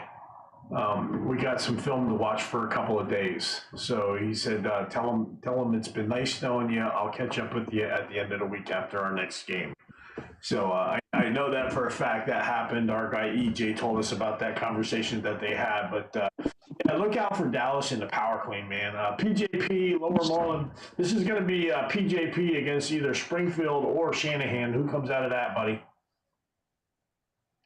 But I think that's going to be a toss-up. I haven't seen Springfield Montco this season, but I know Mayhem has seen them, and he's very high on them.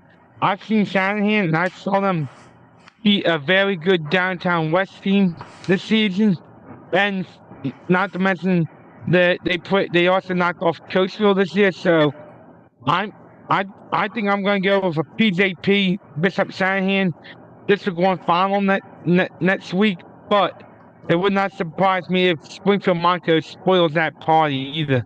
Yeah, and then the winner of that faces the District 4 bracket winner, Valley View and Crestwood and Dallas. So that's going to be that's a great bracket. And then finally, here we go again. But I'm going to say this right now: Shamokin and Athens, Jersey Shore and Sealands Grove on the bottom of that one. I'm going to stump for Shamokin. I think this is one of the best Coal Region football teams, besides the Southern Columbia teams. This is one of the best teams to come out of the Coal Region. They've got a quarterback in Logan Steele that can run the ball and he can throw the ball. He's a very good athlete. He's a sophomore. They have a big line, deceptively fast. This line can move. They're wideouts. They got a little wideout that can catch the ball, but it's Zakeem Clinton, man. The guy is a railroad train. I mean, Clinton is a beast at running back for Shamokin. They're going to run all over Athens, right, Matt? Yeah, I mean, this week isn't the matchup. The interesting matchup is probably next week, as long as Jersey Shore gets through. That was a 2-point win for Shamokin in the regular season. And as big as last week's win was for them against Mount Carmel, if Jersey Shore wins that game, I don't think anybody's surprised, next week. Jersey Shore is a very good football team. I think Shamokin's more talented overall, and it was a real treat to watch them last week against Mount Carmel. Everything that you said, absolutely. Zakeem Clinton is a horse. I mean, I haven't seen a running back like that at Shamokin in a very long time. I go to some 6A games, and I don't see kids that are built like that kid. No. You know, no. it's unreal. That kid is a horse, man. He's hard and to stop. Logan Steele can swing it. You know, he's a very slippery quarterback, good with the throw from any angle. He can run the ball. And Chase Pencil is every bit of an all-state player as you can find. And I hope Shamokin goes all the way this year, but you know, in conversations that you and I have had, I think next year's their year. Yep. They're still pretty young. And I'll mention another kid. I found myself watching this guy. I couldn't keep my eyes off him, this Montgomery kid, number 47 linebacker for Shamokin. He's tearing kids apart on the field. He's got that pop. I mean, they are a real treat to watch. Yeah. They hit kids in the mouth. And I hope they do go far this year, but I think next year's their year. Yeah, I think I do too. Down in the bottom half of that bracket, you got Juniata on a bye. They're going to play the winner of the Bellefonte-Johnstown game. Johnstown probably shouldn't even be in the playoffs. I mean, if you look at their record, they're 2-8. They should not even be there.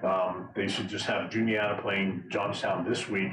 Bottom half of that bracket, Brian, Southern Lehigh, Jim Thorpe, Central Catholic, Pottsville, Becca, ESN, Blue Mountain, Lehighton. It's not a beautiful looking bracket.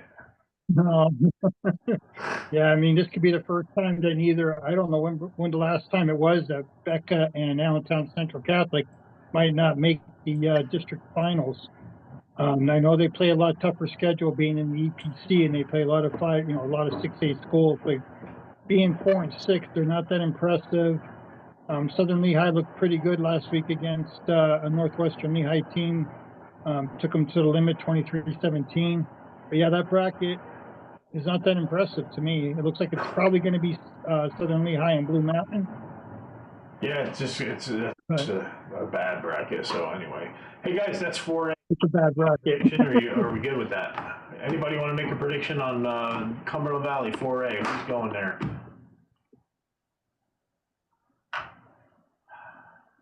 My guys don't want to go out on a limb. Shane lost enough followers 2 weeks ago. He doesn't want to lose anymore, right? Hey, listen, today's broadcast of the State of PA football once again is brought to you by Coach Com. Coach Com is sponsoring our puzzle contest every week for the last 5 weeks. We've been hiding a piece of a puzzle from that picture that you see on your screen right there. The first person to find all 10 and get a hold of me via email wins $500 thanks to Coach Com. So check out Coach Com. If you want to communicate on the field, you need good communications, you need Coach Com. AA, Advanced NIL. We got to thank Advanced NIL for being a sponsor on our website. If you need to know anything about if you're a college football player or want to be a college football, you need to get a hold of advancednil.com on our website.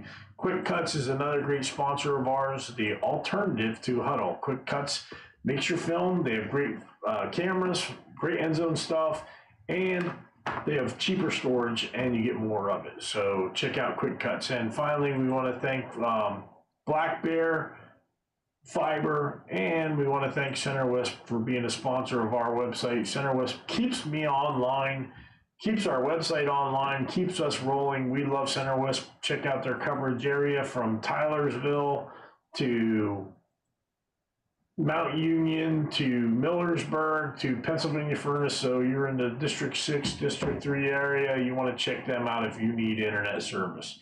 Hey guys, we're winding it down. We're into the District 5 brackets, guys. Let's talk about it. Here we go again. I'm going to pull this bracket over where I can see it. New Oxford on a break. Exeter Township undefeated. Southwestern having a good year. Conestoga Valley on a break this week. Shippensburg and Warwick. Shippensburg just beat Mechanicsburg. Mechanicsburg's on a break. Mechanicsburg just beat Shippensburg. They get the break. Cocalico, Hershey, Conrad Weiser, Bishop McDevitt. Guys, this is Bishop McDevitt's bracket to win, correct? I mean, it's kind of surprising as a 6 seed that McDevitt's probably the favorite coming out of that bracket. It's a strange team this year. Super talented. but not winning the games they should win. You know, they got stung by a very good State College team last week. But I got to believe McDevitt's coming out of that top half of the 5A bracket. Yeah, I think so too. Mechanicsburg and Shippensburg battle it out a little bit. New Oxford untested. Their schedule just isn't very strong. Exeter Township also is one of those teams that they just, their schedule just doesn't do it. And I'm sorry, but you got to have a great schedule to get you ready. And these teams do have an opportunity with the first week or two to play some strong competition. And I think that's what you got to do. But Conestoga Valley, boy, it's just going to be tough for them once they start running into these teams that, there is a dark horse out there, and I want to talk about this right now in that bracket, and that is the team that McDevitt may see next week, and that's Conrad Weiser. Don't have a strong schedule, they're undefeated, but they're winning their games close this year, so keep your eye on Conrad Weiser as well once we get in there. Cocalico is always strong too, right, Matt? I think going into last week, Cocalico had thrown the ball 6 times. So you know what you're going to get. I saw him play against Lampeter Strasburg this year. Obviously, LS is a very strong team. Cocalico look good, not great. I mean, anybody could come out of that District 3 bracket. I think there's a number of teams that could come out of there. And Conestoga Valley and Conrad Weiser, 2 untested teams, and how do you argue against New Oxford, number 1 seed? Yeah. There's a few teams that could come out of that bracket. So we've been talking about this on our ranking show all year long. Is this the best side of a bracket that we've seen in a long time? Pine Richland has a bye. North Hills and Franklin Regional. Woodland Hills has a bye. Bethel Park and Latrobe are going to play. Hard to believe Bethel Park has to play this week, and Woodland Hills has the bye. Upper St. Clair has a bye. Penn Hills and Moon play. Peters Township, Penn Trafford, and South Fayette. I mean, anybody can win that round, right, Shane?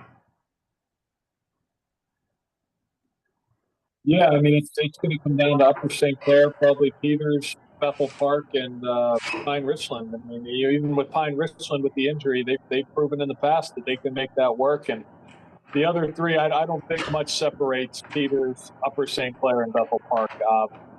That is, I think that's all that can be said. Those are very evenly matched teams, and they're gonna beat each other up to see who comes out of the Whitfield. That's for sure. I'm very excited to see how that plays itself out. Matt, Pine Richland. I mean, I think this is a good time to. Shane talks about this a lot during our Sunday night meetings for rankings. Like, if you look at the top half of that bracket and you look at the bottom half of that bracket, District 3 and District 7, if District 3 played that District 7 schedule, all of those teams that are undefeated would be 5-5 at best. And that's nothing against those District 3 teams, but District 7 is strong in 5A. And it's important to remember, it's no knock against those teams, but put Conrad Weiser at Conestoga Valley. That's a strong district. And they got 4 teams that can win a state title. Yeah, and let's not forget too, I think Upper St. Clair, the fact that they were 8-2 in the playoffs last year, they're going to have a little bit of a chip on their shoulder too. They want to get that Whitfield title. They want to get the state title, I believe. Well, that'll be the first time since 6, I want to say, for them. So I know those kids being hungry, but they got some schools right in their backyard too, right across the street in Bethel Park, and I'm seeing them again. So really Bethel Park stronger now. Ryan Petrus back. He's been out most of the season. He's back. He wasn't able to help him get the win at the end of the season, but you got to think, like, if you're out for almost the whole season, it's going to take you a week or 2 to start rolling. Last week he had 3 touchdowns. This past weekend, I think he's rolling. I think Bethel Park is going to be a problem for the other teams, but the Pine Richland, I mean, Coach of the Dawn knows how to win, and he just does it. And he's probably the only person I know that'll be wearing shorts at Cumberland Valley if he gets there. Always wears shorts. Good football player or coach, does a great job, knows how to use the talent that he has at hand. You mentioned how coaches pull it through. You just look at Cole Spencer from Pine Richland when they pulled Cole up. I mean, he tore the shreds. And what was it last year? They brought a quarterback up and he turned that team around. So you just never know, with Byron Midland. It's just oh my gosh, it's just a hell of a bracket. And then when you come down around the other side of the bracket, you got Delco, you got Academy Park, Pottsgrove, Marple Newtown, Haven, Pencrest, Garnet Valley, Kennett. I mean, those. You look at some of those teams, Willie, and those are good teams too. I mean, Delco and Strathaven and Garnet Valley. Then the bottom of that bracket, definitely. You got Chester, you got Phoenixville, you got Upper Dublin, Upper Perk, Unionville. Man, that's a strong bracket too. This is as good of a District 1 5A bracket that I can remember in recent memory. I can't remember the last time that every single team that qualified for the playoffs is either at 500 or better, and that's what we've got this week, this season. I mean, you got the top seed Springfield Delco off their convincing win over Strathaven. They're facing a team that they've had very little success with in Academy Park, but I think they managed to take care of them this year. And then they'll get either Pottsgrove or Marple Newtown, which if it's Marple Newtown, it'll be the second time they have to face each other. And then in the other part of the top half bracket, you got two teams that are separated by a couple miles in Strathaven and Pencrest. They played to a 4-point. Strathaven won by 4 points the first meeting of the season this year. I can see this is a game that I actually am seeing has a toss-up. I think Pencrest has the shot to pull the upset. And Garnet Valley, you have Garnet in an unfamiliar situation, having come off a loss in two of the last couple games. Let's see what happens against a very good Kennett team. But then on the bottom half of the District 1 bracket, I see Westchester Ruston having no problem with Oxford. I don't see Chester having any problems with Upper Moreland, which would set up a titanic matchup next week, next Friday night between Ruston and Chester. That would be a huge matchup. That would be a must-see game. I'm actually surprised that Matt would not be coming east for that game, but I know there's so many other great games. I wouldn't be surprised if Billy Splain doesn't make the trip to see that game. That might be the one. Oh, well, come on down. Come on down, Billy. We always welcome you down here. All right, Phoenixville, Upper Perk, Dublin, and Unionville. Love the Unionville. By the way, Unionville has one of the greatest looking mascots. That Longhorn is awesome. The Longhorn, yes, they do. Phoenixville, Upper Perk, is a rematch of a couple of weeks ago. I was actually at that first meeting, and Phoenixville pretty much dominated that game. I'm expecting more of the same this coming week. And I think Upper Dublin has no problem with Unionville. And we'll see we'll set up another interesting matchup next week. Yeah, if you're up but District 1 is definitely going to be interesting to see. This is best bracket I've seen in years. Yeah, I think this bracket comes down to Delco, Strathaven, Westchester, Ruston, and Chester. I think that's what this bracket comes down to. Brian, on the east side of that bracket, northern side of that bracket, East Stroudsburg South, Pleasant Valley, Whitehall, Pocono Mountain East. They don't have a chance, do they? Next. Skip that bracket. Okay, next. Okay. So, Frankfurt, Mastery Charter, Roman Catholic, and Father Judge. Matt, you want to take that one? I think Romans, obviously the class of that District 12. I mean, I'd be interested to see what happens a little later in that bracket. You got a bunch of Catholic schools that are going to run head to head there. So I know a lot of people don't like Catholic schools in the state bracket, but I think if you're a fan, those are some great games to go to over the first few weeks. Yeah, and then following that, you have Hollidaysburg and Alderdice, Cathedral Prep, DuBois, Abington Heights, Valley West, Del Val, and Pittston. I'm going to go on a limb, and it's not a very skinny limb. It's a giant limb. And I'm going to say, I don't think the District 2 teams have a shot at getting through to the next round once, once those 4 teams play and get to the 6, 9. The 6, 8, 9, 10 round, I think it's going to be between Cathedral Prep and Hollidaysburg there, Shane. I would agree 100%. Can this be the year Hollidaysburg takes that next step? I haven't seen them. I know you have. I'll let you talk about them. But what I can say about Cathedral Prep is offensively, they just have to be able to get it going. The games I've covered, they've struggled. They've hit on some big plays, but they've struggled to move the ball consistently. They need better quarterback play from Davin Freeman. Desir Congressman has to get it going on the ground. Corey Allen's their big play receiver. And if they can figure that out, they have a shot. I think they could possibly get by Hollidaysburg. But Hollidaysburg, I know last year, they were no match for them. This year, I'm certain that they've closed that gap some. But Prep, again, they're battle tested. That's the one thing we can say. They're battle tested. They've won some of those games. I know when I was at the McDowell game when they lost and they were down 27-0 in the second quarter, they couldn't move the football. McDowell started almost every drive in their territory or around midfield. That's got to change if they're going to win in the playoffs. Hollidaysburg, again, so close to an undefeated season. Fort Hill just seems to have their number, but I'll let you talk about them. Yeah, Hollidaysburg, a good football team. The quarterback play has been very well. What's nice for Homer Delatry is the head coach is that he lost his biggest lineman the first game of the year. He's back. He only played a couple of minutes in the last game. He wanted to keep him out and keep him fresh and get him ready. He just wanted to get his game legs underneath him. And I think Hollidaysburg, I think this is going to be one heck of a battle.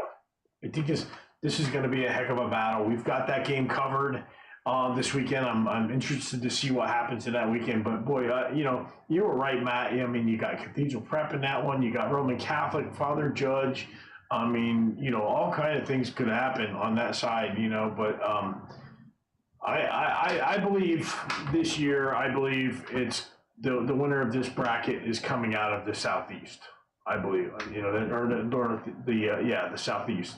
I think District 1 or District 12 is going to take this side of the bracket and go to the state championship game. Could this be the year District 1 gets there?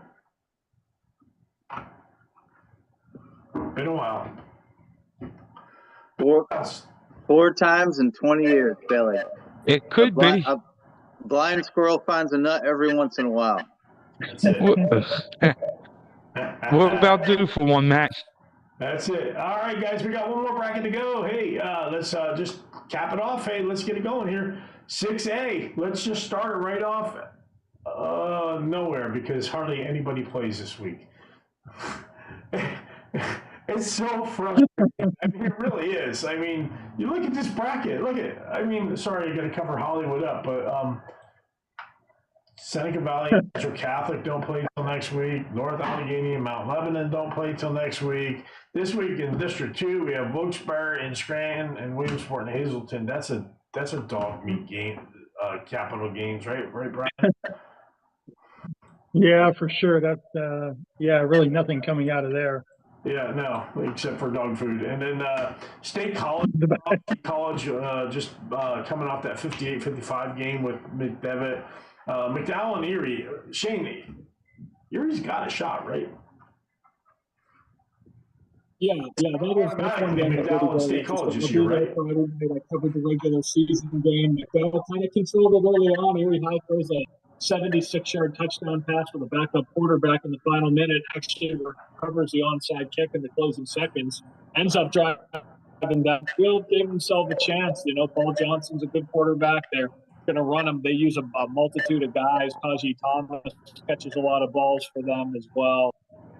Can they get over the hump? It's been since 2017. I mean, McDowell's got, really Stephon Porter at running back, James Ziegler at receiver, and Blaze Myers, who became the all-time leading passer.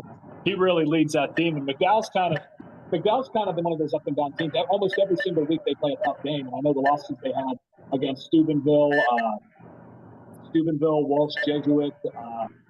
Forget some of the others off the top of my head, but I know the majority of the teams that beat them, they have like a combined record of like 40-1 or something. So, hey, they've also beat a couple tough teams in Villa Angeles, St. Joseph, and Austin Town Fitch. And the way they've played in those games, that's the way they're going to play from here on out if they want to make a run. Because Erie's thinking, we got a shot.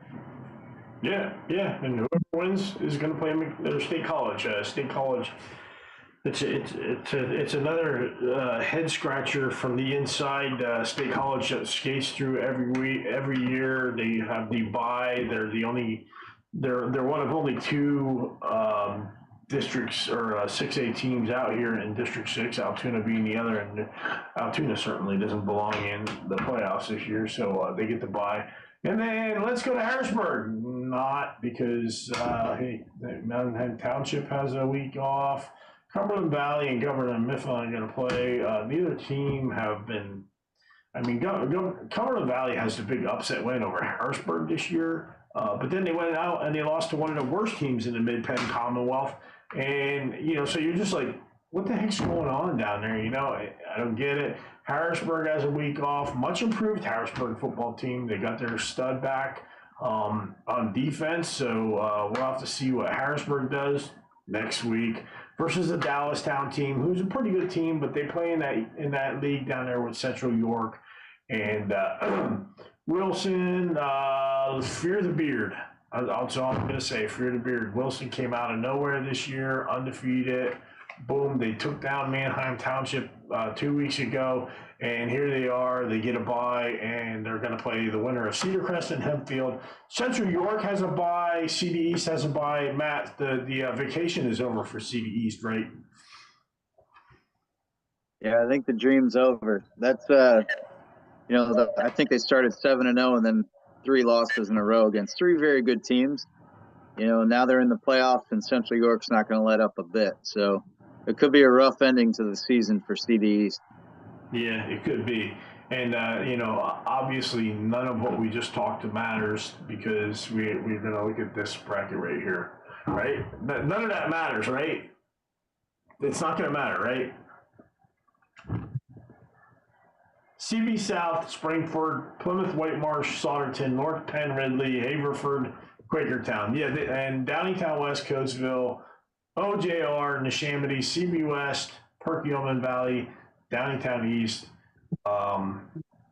Really doesn't matter who wins that bracket.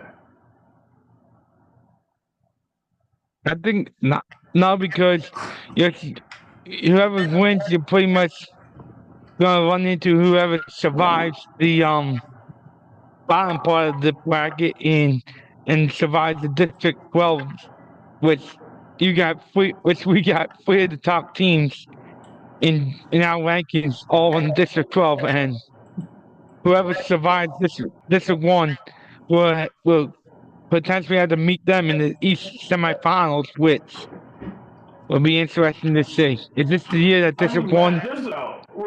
We're ignoring these teams. We're ignoring CB South. We're ignoring Sauderton and Plymouth. We're ignoring a 9-1 North Penn team and a Ridley team who just beat Strathaven. We're Downingtown West, Coatesville. Is LaSalle and St. Joe's Prep and Imhotep, are they that good?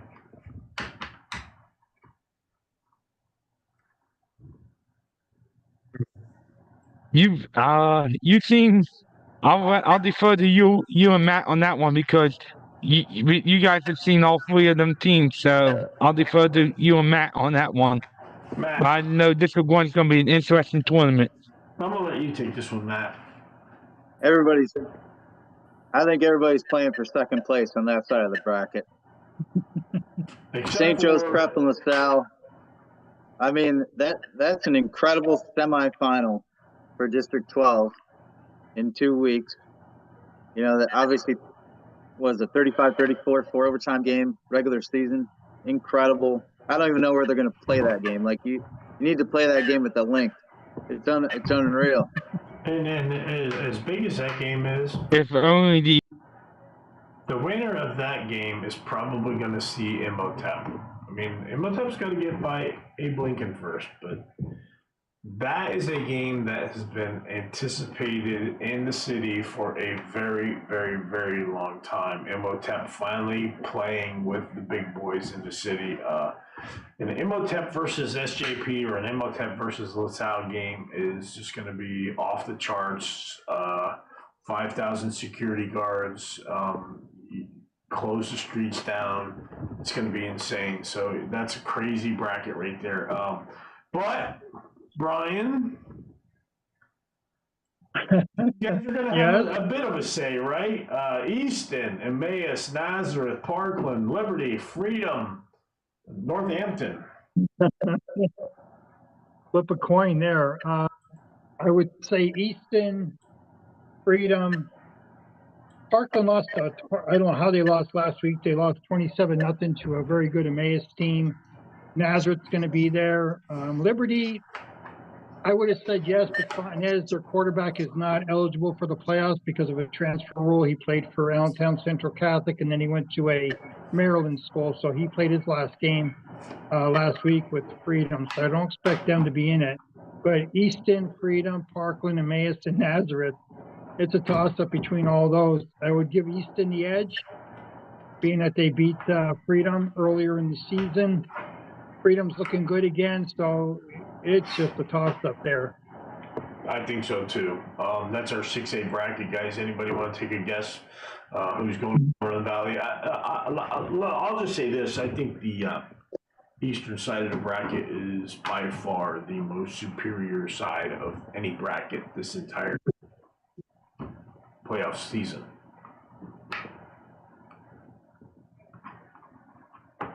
I mean, I think you got to take the prep. I agree. And even though they lost to LaSalle in the regular season, you always got to take the prep. They're supremely talented. And then out of the west side, I mean, I really like that North Allegheny PCC matchup. I think that's a great game. I saw North Allegheny against Pine Richland, and you know they're definitely capable of getting to the state final. But at PCC, that's a strong team too, so it should be interesting. Yeah, SAP is they're like the Southern Columbia of 6A, right? Yeah.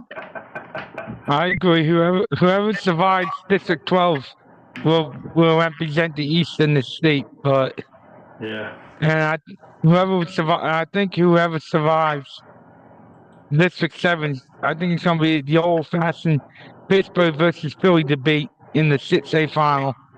So that's all 6 brackets, guys. We broke them all down. We're excited. That's the PIAA brackets. Don't forget that there's still some football going on down in the Malvern area with the league that doesn't want to join the PIAA. But, Haverford School and all those guys, Germantown Academy, they're still playing football and whatnot. Coming up. But right now, I want to talk about this bracket. Like, I'm showing you the bracket right here. This is disgusting. Look at all the empty first round brackets on this thing. And then you look over here, and it's full. District 1 is full. And then you got District 12, it's empty. District 12 has a couple extra games here. And then District 11 is full. It's a simple solution. If we just eliminate this week, just eliminate it. Let the teams play another game. Or, we can start a week later.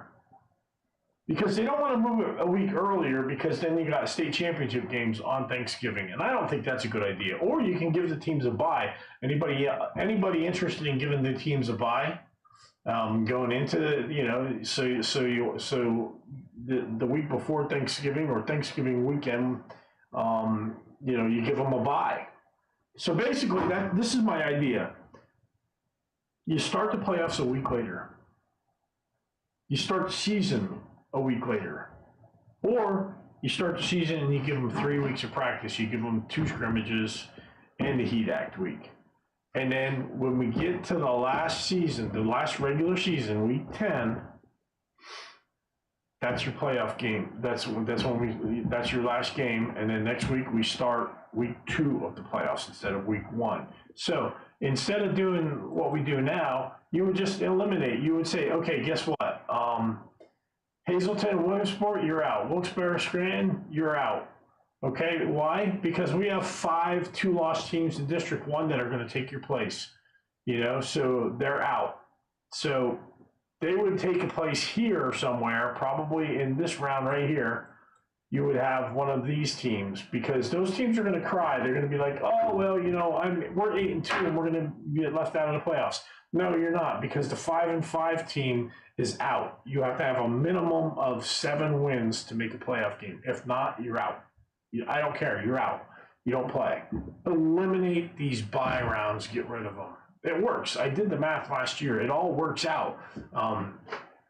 You can have a team like from Pittsburgh that is out. Look, we can use Upper St. Clair from last year, Shane. They were left out with 1 loss. And then there were teams with. I think they had two, but yeah, you're right. Or 2. And again, I mean, that they do a lot of that basketball. So why don't we just implement a similar type of thing in football? I mean, teams from Pittsburgh or Harrisburg or Philly, they go east-west in the first round of states all the time in second round. So why not implement that same thing in football? I think it can work. And in Somerset, you have to look at Somerset. They're a 3-7 team and they get a bye. And then you have Imani Christian who had to go undefeated to earn their bye. I mean, it's not right. It's not wrong. It's not right at all. There are teams in Somerset doesn't belong in the playoffs, and nor do a lot of other teams. And I think that, that's another subject for another day. Maybe we'll talk about that at the title game show, which we're going to bring to you live. As always, you can join us. We're going to be at Arugas again this year, doing our live title game show on Wednesday night before the title game. So that's going to be exciting. I'm looking forward to that, but I'm looking forward to some great football. I want to thank our sponsors. I want to thank you guys for coming on the show tonight. Great job, everybody. There is nobody who covers the state of Pennsylvania like PA Football News and our staff. We have 60 people. We're going to cover 60 games this weekend. It's going to be amazing. It's going to be awesome. It's going to be an event. We're doing this tonight because we've got some football tomorrow night. We want to thank our sponsors. Of course, we want to thank Circle W Sports, Patty Wax. I want to thank Coach Com. I want to thank Advanced NIL, Quick Cut, Circle W Sports. I want to thank Center Wisp, Coach Com. I want to thank the Funding Zone, Go Route, McGurk's Pub. We didn't get there this year, but you know what? We'll get there next year. Parma Pizza, Snappies, and JJ Powell up in Center County. We want to thank Two Birch Winery and Du Bois, Victory Sport and Fitness, Safer Sports, the Sports Paradise. We got to bring him up. I got to bring him up. Kevin from Sports Paradise. Just a fantastic stuff. I'm wearing his shirt. No, I'm not wearing one of his shirts, but he did some shirts for us. And Matt, the stuff is great to wear. Kevin, if you need uniforms, if you need a team store, if you need Gatorade, anything you need, you get a hold of Kevin. He's got his own website. Get his information off of our website, pafootballnews.com. Hey, this has been the State of PA Football. We did the bracket show. We got it all covered up, guys. Thanks for being here. Willie, one last thought.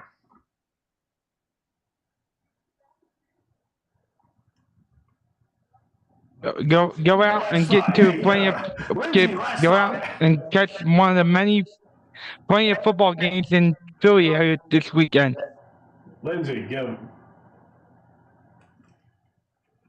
It's all yours. I'm going to go to the Twanda Bloomsburg game. Good playoff game.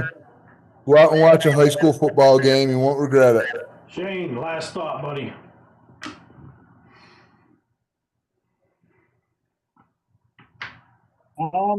Yeah, I'm just excited for the postseason. It's fun every year, and I'll look forward to the games right up into meeting everybody for the state championships. It's going to be a lot of fun. Hollywood. Got a lot of good games out there in District 11 and District 2 this weekend. Just go out and enjoy it and go Bucks. Matt. Yeah, great time of the year. Playoffs are here. It's a great time to go out and watch football because your local team might be done now, and you can go support a team a little bit outside your area. I'm going to see Blue Mountain Lehighton Thursday. I'm going to be down in Downingtown West. I'm going to watch them play Coatesville. They played to a 14-7 game 2 weeks ago, so I think that's a good matchup. And then I think a great matchup on Saturday is Minersville against Executive Education. I'm going to go check that game out on Saturday. It's an two competitive interesting game teams. for sure. I'm hoping for 100 points that night. That should be a good one. Hey, I'm Billy. I say it every week. Get out and support your local football players. Don't sit home and watch it online unless you absolutely have to, positively have to. I want to close it out by saying, go Daddy. Good job. Not. Get my website fixed, GoDaddy. Hey, thanks a lot. This has been PA Football News presents the State of PA Football, the Bracket Show. For the rest of my team who are scattered all over the state of Pennsylvania, get out, watch a football game. Thanks for tuning in.